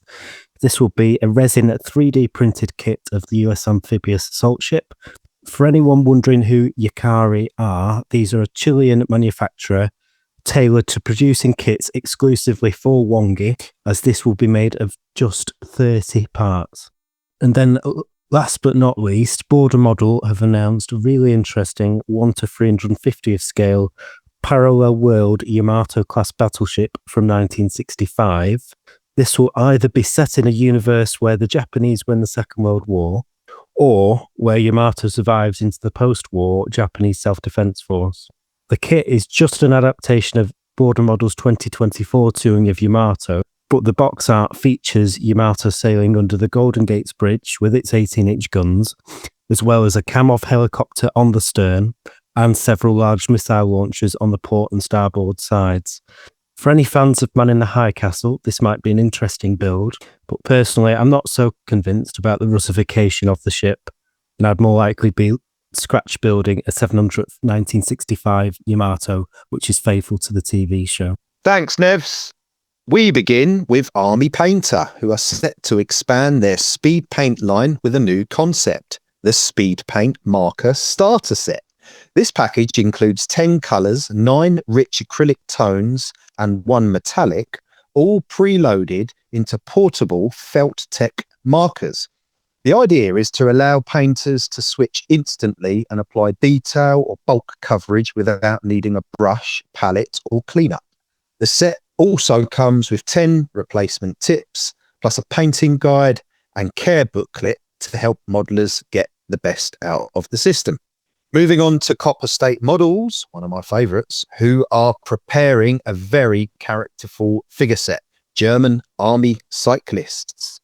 The set depicts two German soldiers, one with a bicycle slung over his shoulder, the other casually walking and smoking. These will be 3D printed figures, released both in 1/32nd and 1/35th scale. Important note, the bicycles themselves are not included, but Copper State are also working on wartime variations, including spring-spoked wheels without rubber tyres, an ingenious solution used in periods of scarcity. Test prints are already in hand and release is expected soon. From Thunder Model comes a substantial new kit, the 135th US Heavy Wrecker Ward LaFrance M1A1 in a special bonus edition. This version contains over 700 parts across 10 sprues with clear parts, photo etch, scale ropes and chains, plus 10 3D printed parts. Extras include a vac-formed cab canvas, a folded 3D printed canvas option, 2 resin cast crewman figures. The kit also provides 5 different decal options, making this one of the most complete presentations of the Ward LaFrance to date. Release is expected at the end of September. Turning to accessories, Black Dog have announced new 1/16th scale sets. First, 2 British SAS Jeep accessory packs designed for the TACOM kit. Alongside these, they've also developed 2 new detail sets for Das Works 1/16th SD KFZ 251/1, expanding options for super detailing these large-scale builds. Finally, Mini Art continue their prolific output with a new figure set, a full 5-man crew for the 135th SD KFZ 234/4 Schwerer Panzerspiel, boxed under kit number 53104. The figures are posed to match the vehicle in action, giving modelers a complete scene straight from the box.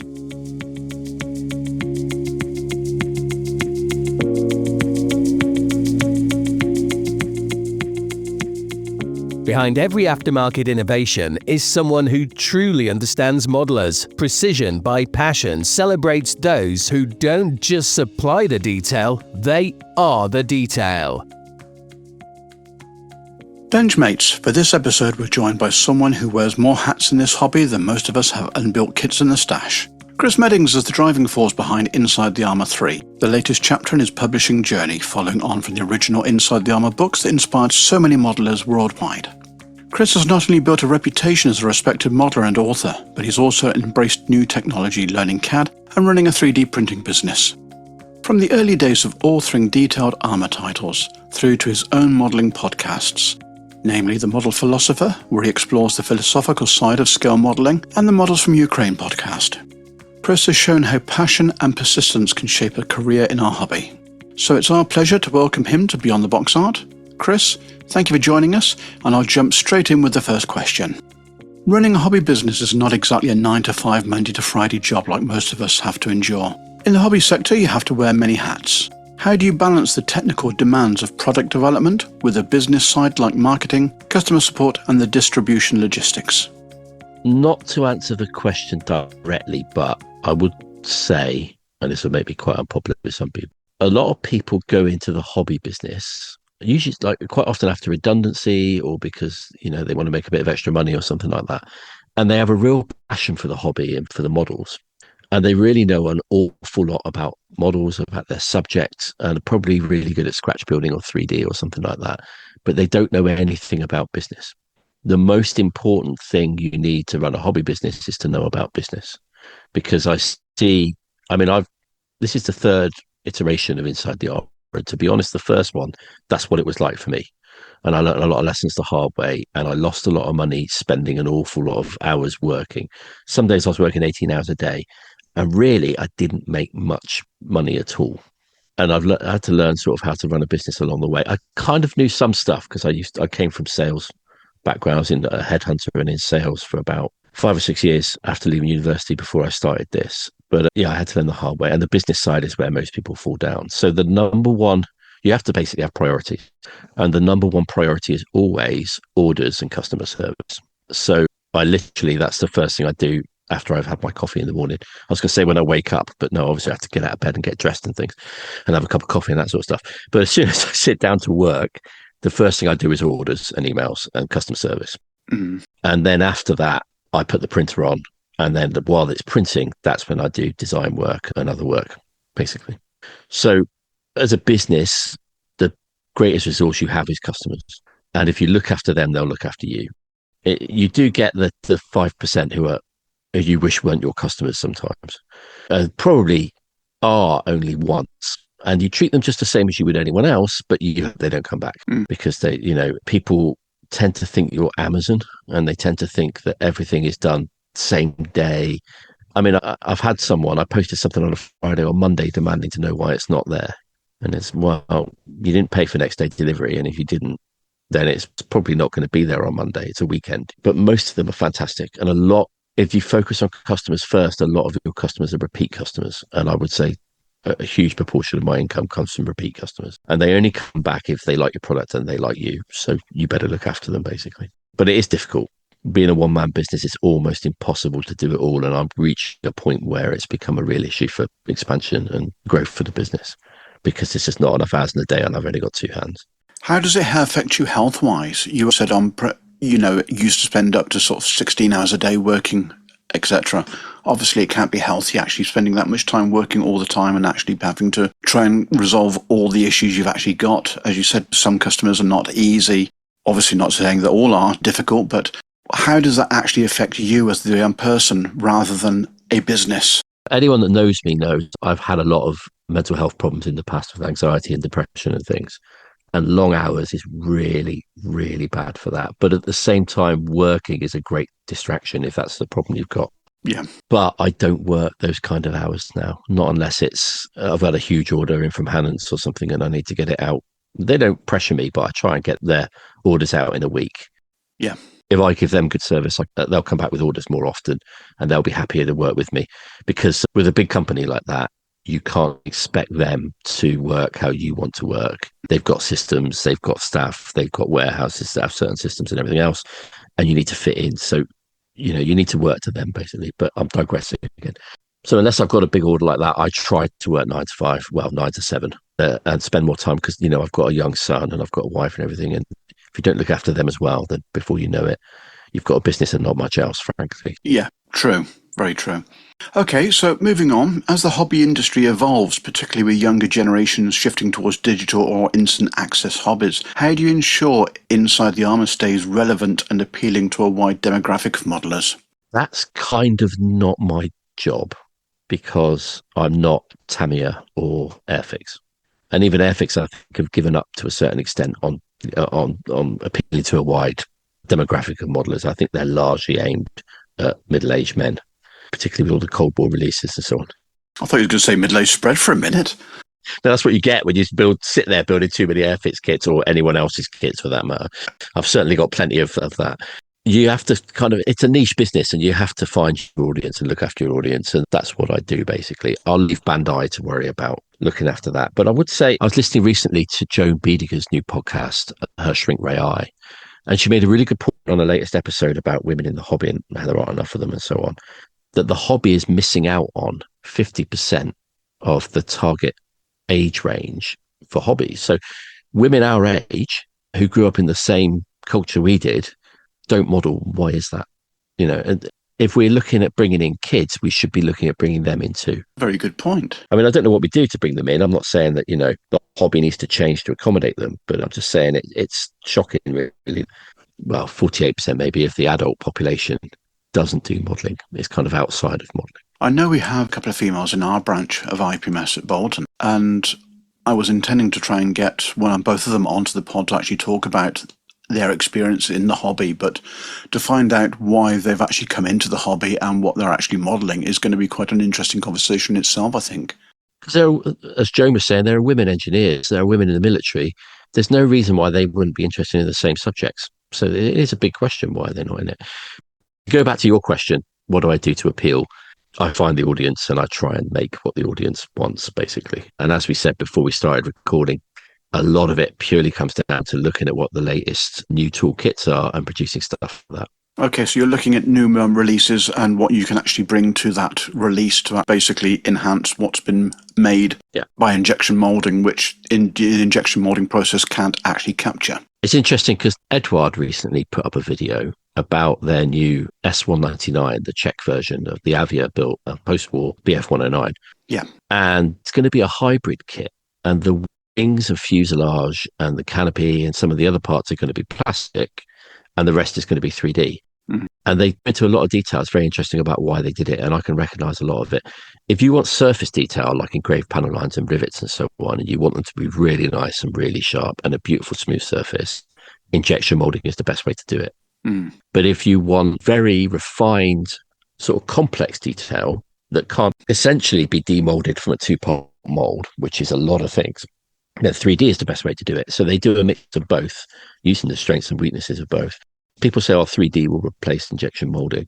Not if you want kits with the same beautiful surface you have now. Mm. But it will, I think the way Edward is going, it will happen more and more, especially as the cost of printing goes down and running a print farms. Mm. I don't know if you have ResKit's print farm, but they've got, they must have 50, 60 printers running constantly. Yeah. We've got ResKit coming on very shortly to actually discuss the process. So yes, that'll be an interesting one to actually see how they actually manage to do the mass production. But you say 50 to 60 printers, that's a hell of a lot. They had a lot of trouble early in the war as well. I interviewed them a couple of times on my Models for Ukraine podcast with power, because Russia was targeting the power infrastructure. And of course, if you interrupt a print, the print's screwed. They had a lot of trouble with power interruption and stuff like that. But I think they've resolved that now. I'd be interested to hear that when they come on. I'll ask if they've actually got UPSs in the system, because by the sound of it, they've actually got something to actually bridge between the power out and obviously losing a print run. But okay, thanks for that. Dan. Inside the Armour has released 3D printed accessories and kits. Can you walk us through the technical workflow from concept to finished product? For example, what software and materials you're using, and how do you ensure consistency across your production runs? Well, it starts with choosing the subject. And that, as I said earlier, that's partly, so I think a new release is particularly sexy and a lot of people are going to like it, then I'll have a look at it. But it's also partly, I look at the sort of the early release CAD and test shots from the manufacturer and decide whether there's something there I can do. So the first thing is, can I do it? Is it feasibility, basically? Then once I get it, I get the kit. No company, well, apart from a couple of companies I can't talk about, but certainly not Airfix, no company will give you CAD to work from. So you have to get the kit and then measure the kit and then design it from that, just like you would do in the old days of hand mastering. So then I'll sit down and design it. Stalwart, luckily, was quite fast, but I'm working on the Airfix 172nd Wessex at the moment. And the amount of research and the amount of work drawing it is incredible because it's a complex machine. So that takes a very long time. Then once that's done, usually once the basic forms are there, because a lot of the smaller refined detail, it will print, so it's not a big problem, but you need to know it'll fit. So once the basic forms are there, I'll run a quick test print and then check it against the kit, make adjustments, go back, carry on. Because there's no point spending 300 hours designing a part and then finding it doesn't fit when you could have found out right at the start and sorted it out. Also, people say, how'd you get the measurements of the real thing? Measurements of the real thing are really important, but people tend to think that you design based purely on that. No, the prime measurements, the most important measurements you'll make are on the kit. But if it doesn't fit the kit, it doesn't matter how pretty it is, basically. You could have the most wonderful, beautiful part in the world. If it doesn't fit, it's junk for you. For that kit, well, either that or you redesign the kit to fit the aftermarket, which is a back assword, basically. Yeah, I know in the modelling world, they soon find out, don't they? And it goes out, and before you know it, you're not selling anything. Yeah. And also, we all know from building a Tamiya kit, that sort of feeling you get where you go to test fit the part and it just goes click. It's just, that's brilliant. So that's what I try and do. I try and design for that, so that it just drops in. Also, I try and design so that you don't need to do surgery to the kit. I'd rather make it a bigger part and replace the part that it's going into with the two things combined than have to get people to cut up kits. because I'm always worried that someone who's new to aftermarket will chop up their kit, make a bad job of it, and ruin their kit. It's so depressing and so downheartening for that to happen. So I try and make drop fit parts basically to remove that problem. Yeah. Then, so if we go on to the thing, I use stereolithograph SLA printers, which are resin printers. So there's two types of printer. There's the string printers that people use, particularly for making things like, if you've ever seen or bought those holders for your Tamiya extra thin, they're done with string printers, which are, it's an extruded plastic string basically. Yeah, they call it filament, but I call them spaghetti printers. It's a filament. Yeah. And they build up the filament, they deposit the filament, build it up and fuse it together as it goes up. That's really good for strength because it's more like ABS plastic, but it's really bad for detail. Because I focus on detail parts, I use a resin printer. And I try and use a low odor resin because I currently print at home, although I'm moving to premises soon. And I use a lot of ventilation. I've got a couple of IKEA air purifiers as well, just to try and be as healthy as possible because you've got to look after your health. Having a wonderful 3D business, getting to 65 and having emphysema. None of that plastic will keep you happy in hospital. So look after yourself, basically. So yeah, I'll do the test print, go back to the adjustments. And then I like to design a cage to go around it, which protects it in transit. A lot of people like that, but it's purely for me, basically, because the cage means I spend less money replacing stuff that gets damaged in shipping. Because if something gets damaged on the way to someone and they send me a photo, I can't go, oh, well, bad luck. I've got to replace it. They pay to receive a product in good condition. So that's what I have to make sure they get. And so I package that in a plastic box, which has a label on it and it's bubble wrap in it, and which goes in a shipping box with more bubble wrap so that when it arrives, it's in peak condition, basically. And I try and design the supports so that, I should say, when you put supports on, I don't know how many people listening to this do printing. Usually what happens is you generate an STL from the design, you import it into a slicer program that slices it into thousands of slices. And then when it prints it, it exposes a layer, usually around 2 microns of resin with a beam of, with an LED screen underneath, which basically puts the light in the shape of the layer, exposes it, that cures the resin in that shape. It lifts up, comes back down, and exposes another layer onto that, and does that on average for my designs 1,200 times. And usually when you import it into a slicer program, you tell it to do supports. You click on a button that says auto supports and you say how thick you want them, where they meet the part, and how thick you want the tree that goes up to it and everything else. I don't do that. I design all my own infusion, which is the program I use, so that it's the same on everything I print and so that I know everything will print perfectly every single time. So that's how I reduce the quality problems. You did ask how I reduce warp. There's a trade-off in 3D printing between curing time and flexibility. So the harder something is, the more likely it is that when you're clipping off the supports, I don't know how many of you have had this, that it will take a little dimple out of the part, or the part will snap when you put stress on the support. Yeah, I've had much like on tiny plastic parts on some kits. I mean, there's a particular part on the AFV Club Churchills, which is a rain gutter that goes over the side doors. I haven't built one yet where I haven't broken that trying to get it off the sprue, because it's a very small weak point. And the same thing happens with supports on 3D parts. You need to design them in such a way that the stress of cutting the support is spread out along other supports and along the box to reduce the stress on the. So the more you cure it, the more likely it is to do that. But the less you cure it, the more likely it is to warp in storage. And there's nothing worse than buying a 3D part, going to build it 3 months from now and finding out you've got a banana rifle. It's just, no one wants that. You could also reduce it by getting the supports to go diagonally, laterally away from a part, so that it, much like a bridge or an arch, it supplies support for the part, not just while it's printing, but in the box to keep it in shape after. Yeah. So I try and cure them for the maximum time I can get away with without making them too brittle, which is sometimes 2-3 times longer than most people would cure them. Have you had to learn the hard way, though, this process? Yeah, from seeing these parts. Yeah. Have you had an issue with undercarriage or similar with the weight? Because I know during the warm summer, some manufacturers had issues where the undercarriage legs started to turn into bananas. I don't do undercarriage yet for that reason. Gotcha. The only one I do is for the Jaguar, and it's why I only do the upper leg on the Jaguar. Yeah. Because that part is about 3 millimeters thick. Yes. And that could take the weight of 10 models on it, never mind one. Mm. And also the lower parts on the kit are fine. It's the upper parts that are a problem, because in the airfits kit, they're done in 2 parts. About you, but I hate filling seams or stuff like that. On round parts with other stuff coming off it, so that you can't even just sort of sand it round. You have to kind of get in between it and try and seal it, and I can't be dealing with that. But also it allowed me to add the wiring and stuff like that. So because those were thick, I am looking at doing, I don't know if I will do it, so no one listening take this as a promise, because it depends whether technically it works, but it's worth a try. Landing gear for the 172nd Wessex.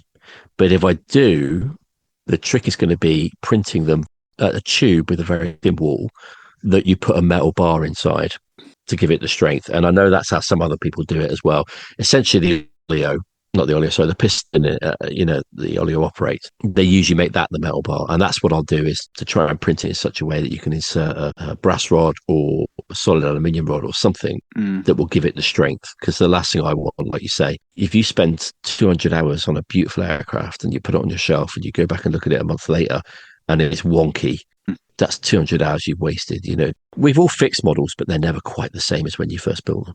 Obviously, 3D printing is great, and there's a few of us that have got our own 3D printers now. In terms of the business, and I know you touched on this at the start, in terms of the challenges you've had coming out of the publishing world, how's Brexit affected your relationship with suppliers based in the EU and customers based in the EU? Are you facing things like delays at customs? What kind of loss of business has that had an impact on you?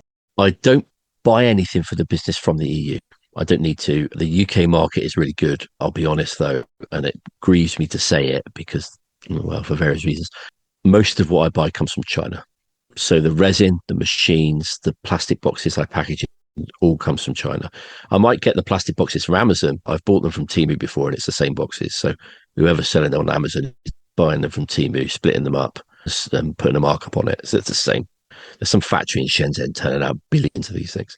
So, except one, actually, the business card boxes I put bigger items in and combined orders in is made by a company that produces them in the UK, a plastics company that produces their stuff in the UK. And I do like to support UK business wherever I can. Yeah. Just because, like when I was printing, I always tried to use a printer from Bristol. Yeah. Because once you get a good relationship going, if you need to, you can go down and see them if there's a problem. And I think, especially in the economy we got, as much as you can, you need to help other people to keep obsolete if you can. But no one in Britain makes decent printers, so I can't get them from there. Selling to Europe, basically I can't anymore.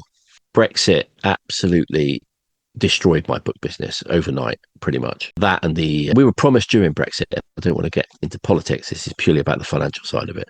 We were promised during Brexit we could do more business with other countries like Australia and the USA. But at the same time, the cost of international shipping rocketed before COVID, but certainly during COVID, it went up and up and up, and it didn't come back down after COVID. I mean, during COVID, you could explain it because there was less shipping happening, literal ships happening because of COVID and because ports were closed and everything else. The cost didn't come down when it came back. Partly, I think, as well, the war in Ukraine has put up the cost of fuel, and that's made international shipping more expensive. And now with what's happening in America, that's killed American business as well. So I've had to work around it. And the way I've done that, I've got a partner in the Netherlands called JW Modelbouw, run by a guy I've known for a long time called Jan Willem de Boer.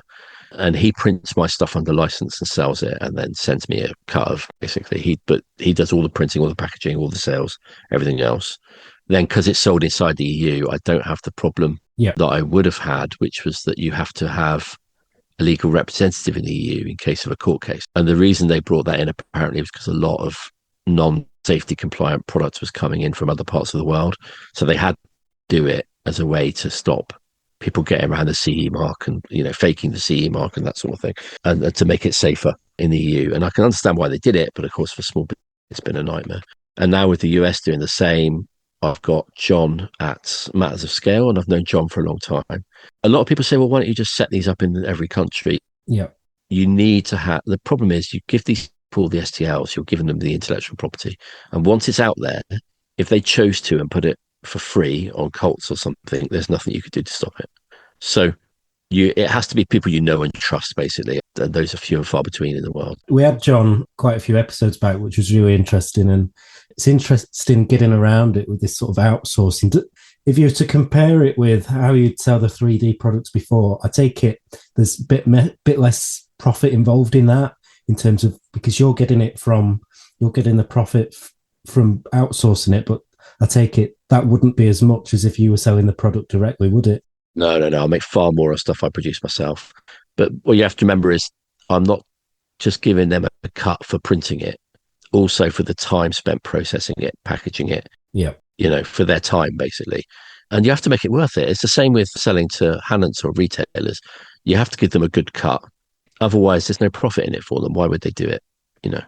You can ask people to help you as a friend, and they probably will. Mm-hmm. But long term, you're giving them a burden. And whereas if you're giving them a profit, then they'll, the motivation's there, and you keep your friends basically rather than exploiting, which I definitely don't want to do. So, yeah. But bear in mind also, I've got no costs involved in that other than the design work, which I'm doing for myself anyway. Yeah. So it's pure profit in a way.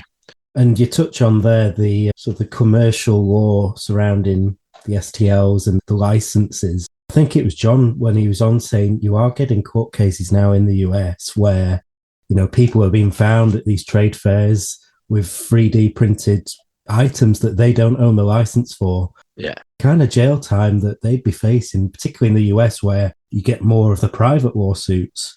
It's crazy. I mean, obviously for yourself, you're never going to know what's being printed in Oklahoma, but... Well, this is why the only STLs I sell are ones that basically I sell them because I don't make a profit on them as printed parts. So I might as well, if they get it out there and I never see them again, you never see a sale from one again, I haven't lost a huge amount. But anything that does sell, anything that's popular, I would never sell the STL for. I just give it to them to use, to Jan Willem and to John to use to print items and sell them, not to sell the STL. And they understand that and they agree with that. And that's why I have to trust them, because also you don't know how many they're printing. So I have to know that these people have integrity before I work with them. And it's why I can't work with just anyone that says, oh, I could do it for you and that sort of thing. Yeah. I suppose the plus side is, like you say, Chris, you're not having to worry about the distributing costs and the shipping costs, but also not to be an eco warrior about it. For things to be produced more locally going forward in this sort of ever-changing world, that's probably how business is going to work in the future, isn't it? That we outsource to local producers to then distribute it from there. Like I said, there's the trust issue because you don't know how many they're printing. They might tell you they've sold 10 and they've sold 10,000 for all you know. And they're only paying you for 10. The other problem is quality control, that I've seen things that Jan Willem has printed and I've seen things that John's printed, and I know they're very good at what they do.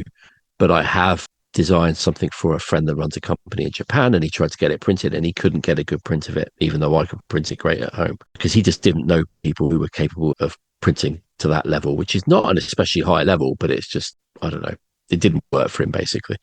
So that's the problem on it. Is it's very important to control how your product looks when it's produced and the quality of it, because once a photo of it goes up on the internet outside of the packaging and without people saying where they bought it from, that's your product. And if it's a really bad print, people don't think your prints are bad, and they won't buy from you. So you need to know the quality's there basically, and that's the problem. Interesting, thank you.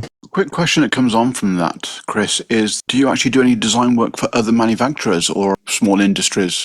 I used to, but I don't have time to anymore. Got you. I don't have time to do my own. I'm looking at potentially hiring, and this is not asking people, because once again, I'm only talking to people that I actually know. Yeah. And whose work I know. I'm going out looking for them rather than them looking for me. But I am talking to a couple of people about doing design work for me, just because that's one of the bottlenecks at the moment. I've got two bottlenecks. One is printing capacity, which hopefully is going to be resolved with the new premises. I can go from 2 to 5 machines and print 150% more than I can print at the moment in the same time. But the other bottleneck is design time, that the more time I spend printing for orders and the less time I've got to design. So I used to spend 5 hours a day designing, and now I'm lucky if I get an hour. And most, that's, for instance, the wheels on the stall, or let's say an ejection seat, because I sold quite a lot of ejection seats. One ejection seat takes probably about 40 hours to design. So that's a week's work. Speaking of which, your seats are absolutely fantastic. Are you thinking of going down the Aero Club route and actually doing the whole range for Martin Baker, or are you just going to do specific ones? I will do more seats. But again, one of the other problems with time is there's too many subjects coming out, because I've got the Wessex, but I also do the 172nd Chinook. Yeah. I want to do a full cockpit for the 172nd Airfix HE111 because the cockpit in that's quite basic. Yeah. The HE111 has got a fantastically complex seat arrangement for the pilot. And also a lot of kit manufacturers just put an empty space where the aimer sits. Yeah. But of course, most of the time there's a mat down there so that he can lie on it and look for his bomb sight. And they don't put that in and stuff like that. So he can lie on it to operate the flexible machine gun at the front, and then he pulls the mat back to operate the bomb sight. So there's lots of things I want to do, but not enough time to do it. But one thing I have started, and I want to get around to finishing, is seats for the Martin Baker for the 4 Phantom in Orsk. It's low priority though, because lots of people already do it. So it's not like I can beat the competition with that one. One thing you can think about, the Buccaneer in 148th, because I don't know if you've seen the photographs that have gone online today, but Trumpeter are bringing out a new 148th Buccaneer. You know, I already do the 148 seat for the Buccaneer, right? I've forgotten you actually did the 148th seat for the Buccaneer, so stand that one completely down, but... Yeah. I can't remember which it is now. It's the Mark 6, is it? I think it is the 6. Yeah, it's a lovely seat. I really enjoyed it. It's a massive seat too. You put it next to the Mark 9. It's huge. I thought, it's just the same scale? And I thought, I've got this wrong. I'll go back and check my measurements. It's like, no, just a really big seat. We are talking Trumpeter. Yeah, whether it'll fit Trumpeter is another matter. But adjusting it to fit that is a lot less work than starting from scratch. Yeah. I have been, also another thing I've been fiddling around with and trying to get on with is a cockpit for the 172nd Buccaneer. Because the 148 one from Airfix is pretty nice, but the 172nd one's a bit basic. You're just going to have to do less sleeping and do more design work. It's a simple solution. Yeah, this is the problem. The other thing is I haven't actually built a model myself now for 4 months. Wow. I just haven't had time to touch a model. So what do you build? Are you an Armour modeler or anything that takes your fancy? I do Armour, figures, ships, aircraft, Warhammer, pretty much anything. The full remit. Yeah. Mainly Armour, although for a long time, when I was editor of Scale Aircraft Modelling, I only did aircraft. And I did ships solidly for about a year, about 6-7 years ago. And I still get people saying I'm a ship modeler. It's like, that was 7 years ago. Was that with a P or a T? Yeah, you have to be careful when you say that one. Shit. Armour's what attracts me at the moment, back to Armour, because I built a lot of stuff based around the Ukraine war, a lot of it to raise money for. As a youngster, what did you start off building? What sort of got you into modelling in the first place? Go on, guess. Spitfires? Yes, yeah, Spitfires. Yeah. My dad was in the Royal Marines, so he always tried to sort of nudge me towards the Royal Navy. All right. There weren't very many good ship kits back then, and there's nothing Royal Marines unless you want to do figures, basically. I couldn't really do that. I'd like to do that. I'd like to do the Snowcats they took to the Falklands. When he went to the Falklands, he was in Commando Logistics Regiment at Koipoor, and I used to go down there and watch them. They used to have like their own version of the gun race, but with logs, the log race, where they would use snowcats and stuff in it as well. And it was great fun. And watch the Gazelles, Army Air Corps attached to the Commandos, taking off and landing and stuff like that. And that was really good as well. 3 CBAS from memory, the unit? Maybe. I wish we had a good Gazelle, to be honest. That's true. That is true. I have thought about designing one, because there was one from AMP a little while. What scale? 148, or maybe 32 as well, though, because I mean, it's quite a small helicopter. And you can have a lot of fun with the Commando ones where they've rigged them up with rocket pods and stuff as well. Very much so. Literally just stuck a bar in the side and put a pod on it. It's not very technical stuff. Scaffold tube. How many actual manufacturers did the Gazelle? No, Airfix did it. Pretty much it. I think Hella did one as well. Did they? And I think Fujimi did a 172nd one or something. And AMP did a 148 one recently, but none of the glazing fits at all. Oh, that's going to be scary then, isn't it? Not even close. Yeah. I've got a vac form machine and I've been looking at vac forming one, but it's just, that again is bottom of the list of priorities, frankly. Life's too short for vac form, mate. Oh, I got quite good at it at one point, but then I lost the knack and it was very frustrating. Like you mentioned earlier on, there's nothing quite like that click when a Tamiya goes together. Yeah, it's funny. People say that Tamiya aren't detailed enough, but they don't appreciate the sheer quality of the engineering on Tamiya. Yeah. It's one or the other, isn't it? It's either the fit or the ease and the joy of the build goes up against the actual detail that's within it or on it. Because it tends to be a little bit bland here and there, especially surface detail now and again. Well, Mr. Tamiya, rest in peace, always said that his desire was to recreate the joy of building a model when you were a child, that it's about the joy of building. He said if people want to like make it a fantastically detailed model, they can do that, but he wants to give them the joy of building, basically. Yeah. And I think they achieve that spectacularly. So it applies the basic, you do the rest. Well, it's a bit more than basic, because I mean... Well, you know what I mean. Other people supply the basic, but you have to fight the bloody thing to get it together. Or like Hobby Boss, quite often, it's close, but not quite close enough. So it looks great in the box, but it's just a bit... Yeah, something's usually a little bit out here or there, isn't it? Bit of filler somewhere. Can't be the wrong shape, that kind of thing. Well, it always looks like they get so far and then they just can't be bothered. They just release it anyway. It's hit the price point, hasn't it, with design? Yeah. Just get it out there. Yeah. Yeah, I mean, they are cheaper as well, aren't they, Hobby Boss? It's trumped a sort of discount brand almost. But also the less popular subjects, perhaps, that they don't expect to sell huge numbers of. True, and it does actually fill a void that otherwise you'd have to scratch build, so you've got a basis to actually continue the scratch build from, as it were. But at least it's actually something rather than nothing. But yes, basic is pretty close to it, I think. Yeah. Chris, what do you see as the biggest technical challenge or disruption coming for a small-scale 3D model business over the next 3 to 5 years? Whether it AI, material shortage, or changing buyer behaviour. How is ITA3 planning to stay ahead? It's kind of you to say I'm ahead. Always ahead, Chris. What's your position currently in the Hans chart? Well, it will change by the time this goes out. So I've got 3 in the top 20, and over the last few months, I've had consistently 2 or 3 or up to 5 in the top 20. So not bad. But the materials, technology, equipment and everything is getting better and cheaper. So that's not a challenge. That's going the other way.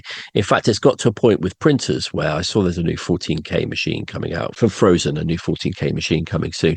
Modelers don't need 14K. 8 to 12K delivers a resolution which is as good as you can possibly see with the naked eye. Any higher than that, maybe if you do a lot of things with balls on them, because for some reason balls, like spheres, I should say, because all male figures have balls. Yeah. But if you've got like spheres, you'll always get somewhere on it where you've got those ring steps. You know what I mean? There was a Ukrainian company. I don't want to say who it was because I can't remember the name and I don't want to say the wrong one. But they did a cowl for an aircraft not long ago, and that had it right slap bang in the top of the cowl. And that's partly an orientation issue, but also partly a case of with rounded things, there's only so much you can do to eliminate it. So maybe it'll do that, but I don't do a lot of that, so I don't worry about it. And when I do cowls, I split them up into parts because usually I do them because you want to see the engine. So you don't want to have to cut them. You know, I designed them so they'll click together and you can do a full cowl if you want.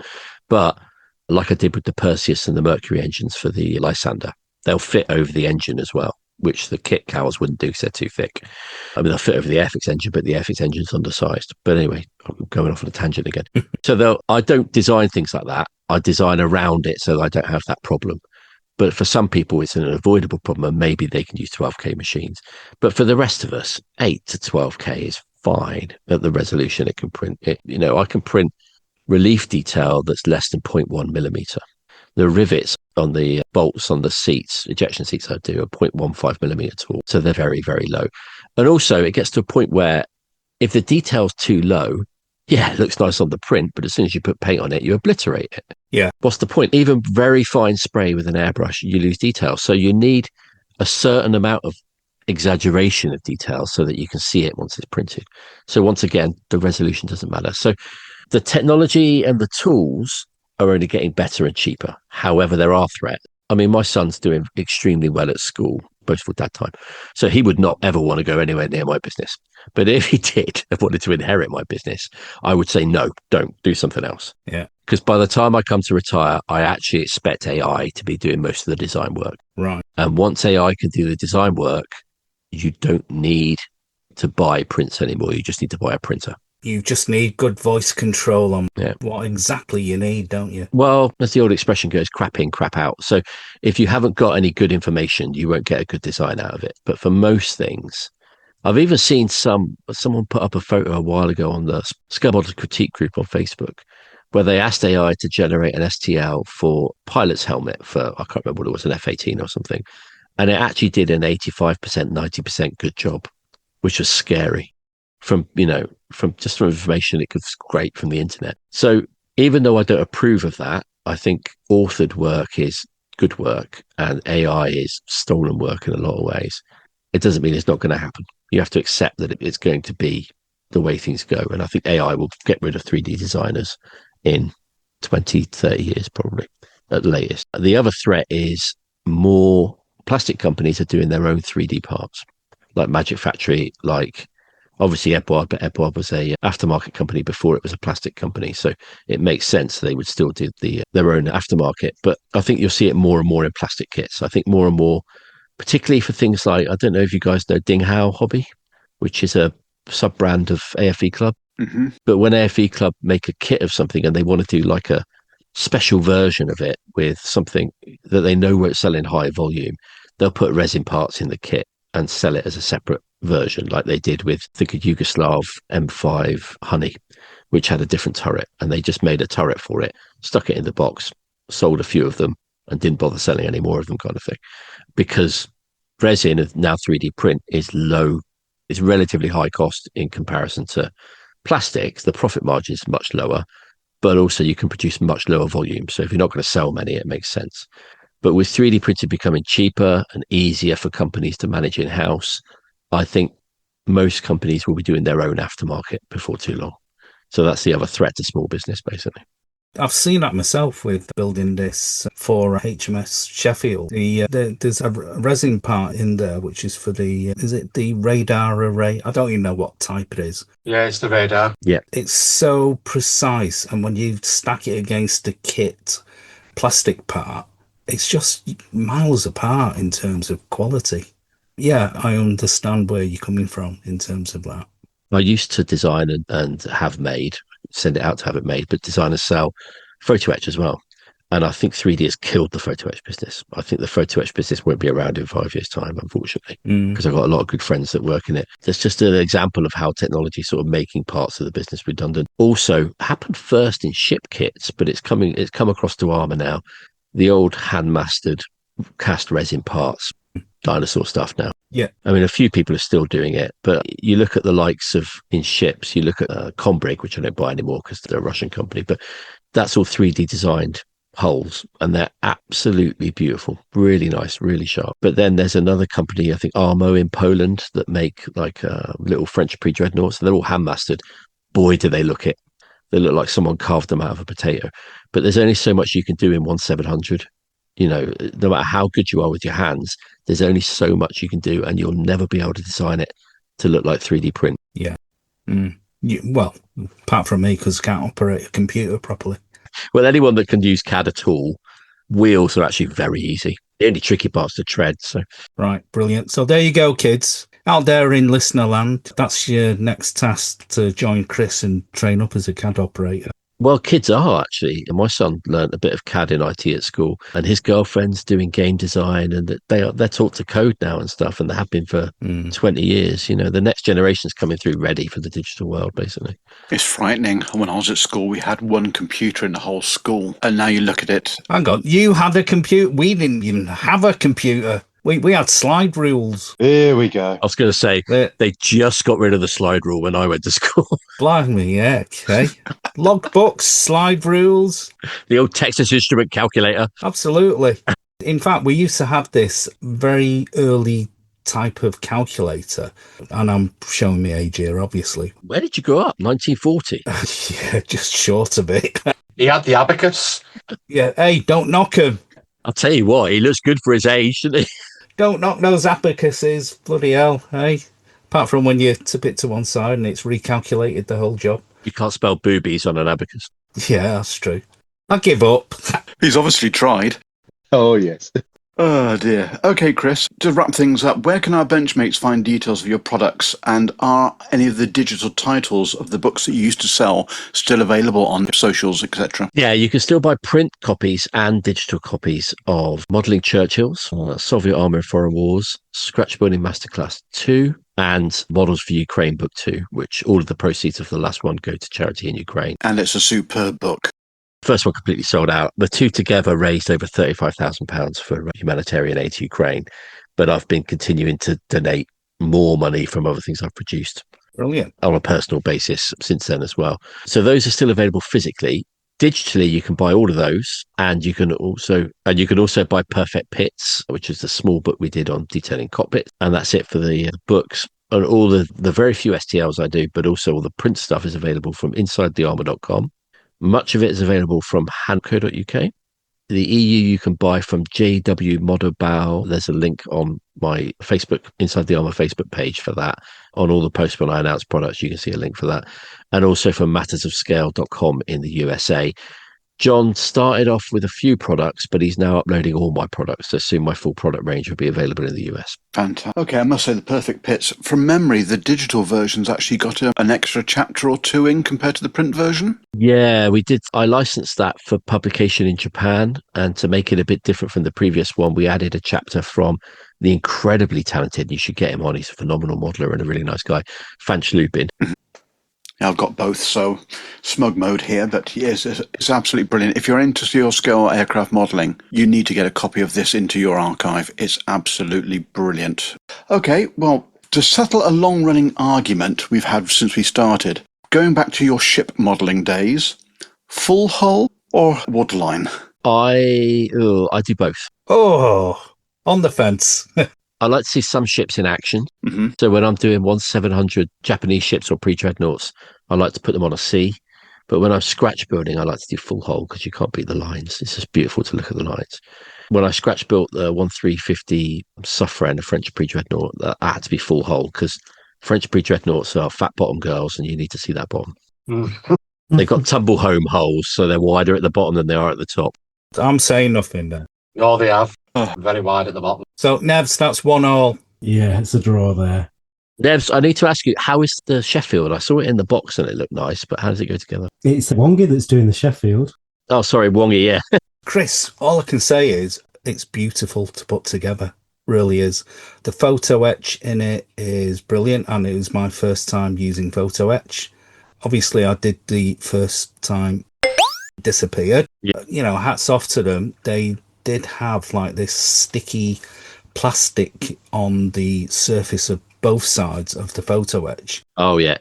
You can cut between them. I had to stick it back on because I removed both, and that's why it went ping. But I stuck it back on, and brilliant. I'm a bit of a convert to it now, but it's only because you start getting muscle memory and not putting too much pressure on. But the lads said to me, especially Mark, he said, yeah, I need one of those sticky little pen things, which I've got, which made the world of difference. Because when you're applying CA glue to it, with mine, it just grips and that's it. You see how long it takes to get technology to the north. Wongy actually starts with photo etch at the time that everyone else goes to 3D printing. Yes, indeedy. Well, actually, in ships, there's some things that you can print railings, but they're not very good. Yeah. So there are some things that photo etch does a lot better still in ships. With the sticky plastic on them, you only need to remove one side because the tension of the stickiness of the other side will keep it on and you can just lift it off. Oh, right. Okay. Yeah. Or if you get a sheet that doesn't have that, I always put a bit of masking tape on the back and it sticks to the masking tape then, and then you just got to peel it off the masking tape. Anish, AMY, in Germany do precision tweezers and they are amazing. They are. The best tweezers for doing photo etch. So get yourself a couple pairs of those. Oh, right. Okay. Yeah. Good tip. Thank you for that. Yeah. They are superb and they actually meet at the ends. They're brilliant. Yeah. Not like mine. Don't drop them in your foot though, because they're sharper than an airbrush needle. How did you find both of those points out? I yelled it at the sky. It was surgically removed in A&E. Yes. But yeah. The neighbours knew. Yeah. And look after them. Yeah. Never heat them because if you heat them, it denatures that makes the metal soft and it ruins them. So make sure you don't anneal anything in them. But other than that, they're phenomenal. I think if you gave that HMS Sheffield a go, Chris, you will thoroughly enjoy it. It's a good build. Well, I always want to build anything that's served in the Falklands. So I'll definitely have a look at that.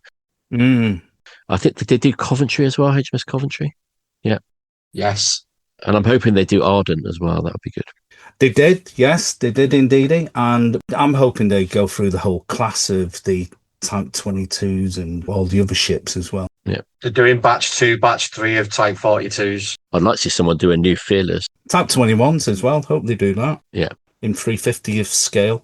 350 scale is easier to work on than 700, I found. Yeah. Yeah. Where do you start masking stuff like that?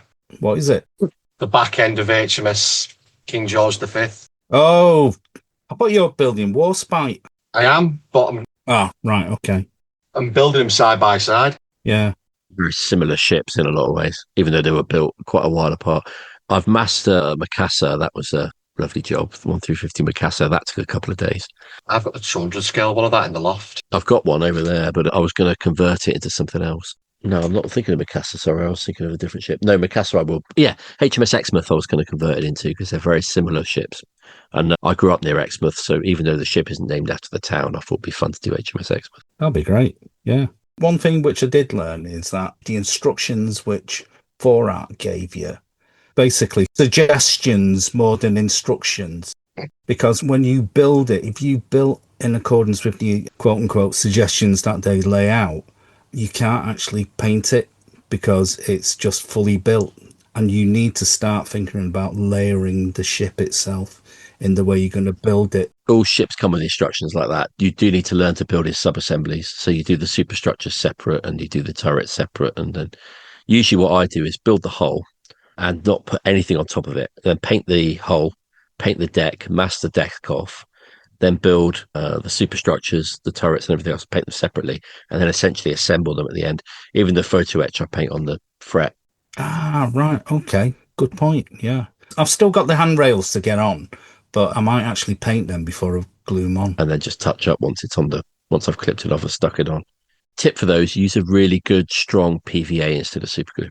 Ah, okay. Thank you for that. Because it's strong enough to hold it, but it's a lot easier to work with. And you can wick it along the bottom of the railing. Same with rigging. Right, okay.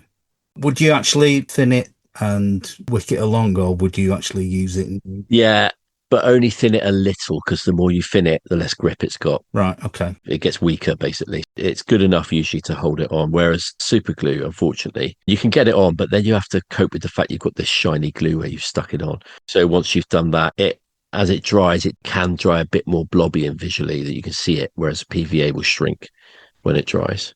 And also, if it does come off, it tends to take a big scad of paint with it when it comes off. Super glues, PVA is better. All right, I'll give it a go. Thank you for that.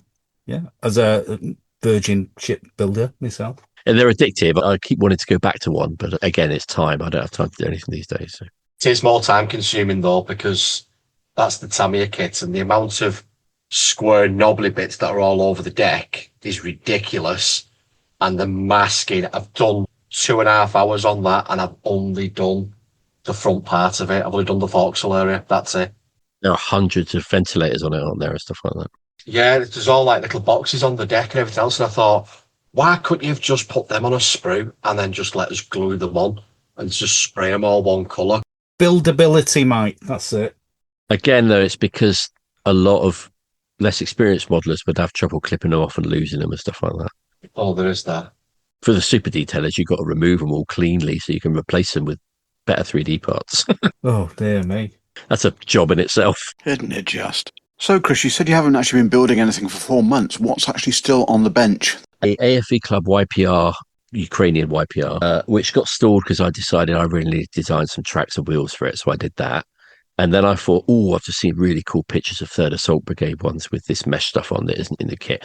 I'll design that. And it's just the problem with 3D is it's every kit is the box of dreams that you open it and you think, all these magical things I could do with it. And what it actually does is stop you finishing it. And also I designed an Ukrainian conversion for the Airfix Ferret. And I found a video of the YPR from 3rd Assault Brigade operating with ferrets. So I decided it make a nice diorama to put the two together. The ferret they use for drone jamming, it's got loads of jammers all over the top of it. Gotcha. I look forward to seeing that when it's eventually done. I don't know if it ever will be. I do find sometimes that when projects stall past a certain point, they're not going to happen. That's the problem. Becomes a historic event. Yeah. One thing I don't have, actually, I'm really interested in listening. I hear people talk about this all the time. A shelf of shame or a shelf of doom. I don't. Don't have one. No, because if a project sits and languishes for too long, I know it's not going to happen. I put it in the bin and just Marie Kondo that stuff because it doesn't bring you joy anymore. That is very Marie Kondo. But you know what? I feel so much better not looking at these kits silently judging me because they don't get finished. But yeah. That's an interesting way of actually looking at it. And also, life's too short because there's always new kits. This is also true. If it doesn't interest you enough to finish it, you don't owe it anything. It's a piece of plastic. Bin it. That's true. And it's a very good place to say, Chris, thank you very much for your time. insightful as ever, and hopefully we will get you back on in the future. And as we've talked about off-air previously, we're more than happy to run ads and let the Benchmates know what you've got coming out in the near future. Can I just plug something very quickly? Of course you can. On my own podcast, which I'm sorry to advertise it on your podcast, The Model Philosopher, which is about the sort of the philosophical side rather than the technical and the technique side of modelling. We've recently launched a new prize called the Upturner Prize, which is for artistic. So if you are interested in the artistic side of modelling, go over to theupturnerprize.com, find out what that's all about and how you could nominate someone for this year's prize. Thank you. Yeah, anything like that, more than happy to actually push for you in the future as well. It's an excellent episode. It's your latest one, isn't it? Yeah, after about 3 months of not producing one because I was too busy doing this 3D crap. I did wonder where you'd gone, Chris, in my automatic download feeds, but that one was actually recorded over a month ago. I just haven't had time to edit it. Blimey. Ah, right, I see. I'm that pushed for time at the moment. But also, I don't know how many of you are parents, but summer, you have all these plans about things you're going to do, and then the kids are home, and before you know it... Oh, yes. I'm out of that game, Chris. They've both left home happy again. Sorry, I better not say that too loud because they might listen. I love you, kids. More to the point, on the very first episode, you actually said that your wife had gone as well. Yeah, I did. She didn't like that, did she? No, she didn't. And let's just say the couch is still very comfortable at this moment in time. Oh, dear. Anyway, Chris, thank you very much. Hope to speak to you again in the future. All right, thanks very much. Thank you for having me. I really appreciate it. Cheers. Thanks, Chris. Cheers, Chris. Thank you, Chris. Thank you. You can't see it, but I'm waving. See you, Chris.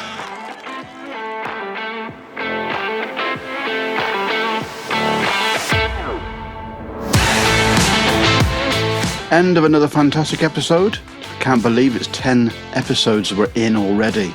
How's that happen, guys? I haven't got a clue, Rowley. Because you keep telling us to turn up. Yeah, you keep sending out these invites into our mailbox. Invites in these emails to say, where are you? And occasionally you turn up. Anyway, okay, so that's a wrap for episode 10. Episode 11, we will be joined by Mr. Spencer Pollard. Great. So, should be a fantastic conversation. So, until then, from Boulders. Cheerio all. From Mark. Bye, all. Bye. From Nevs. Bye, all. From Wongy. Ta-ra! And don't forget, 60 parts or less. You remembered. Okay, and from Dan. See you later, everyone. Just remember, every model you make is just practice for the next one. And from myself, thank you very much for listening, and here's to the next 10. Bye for now.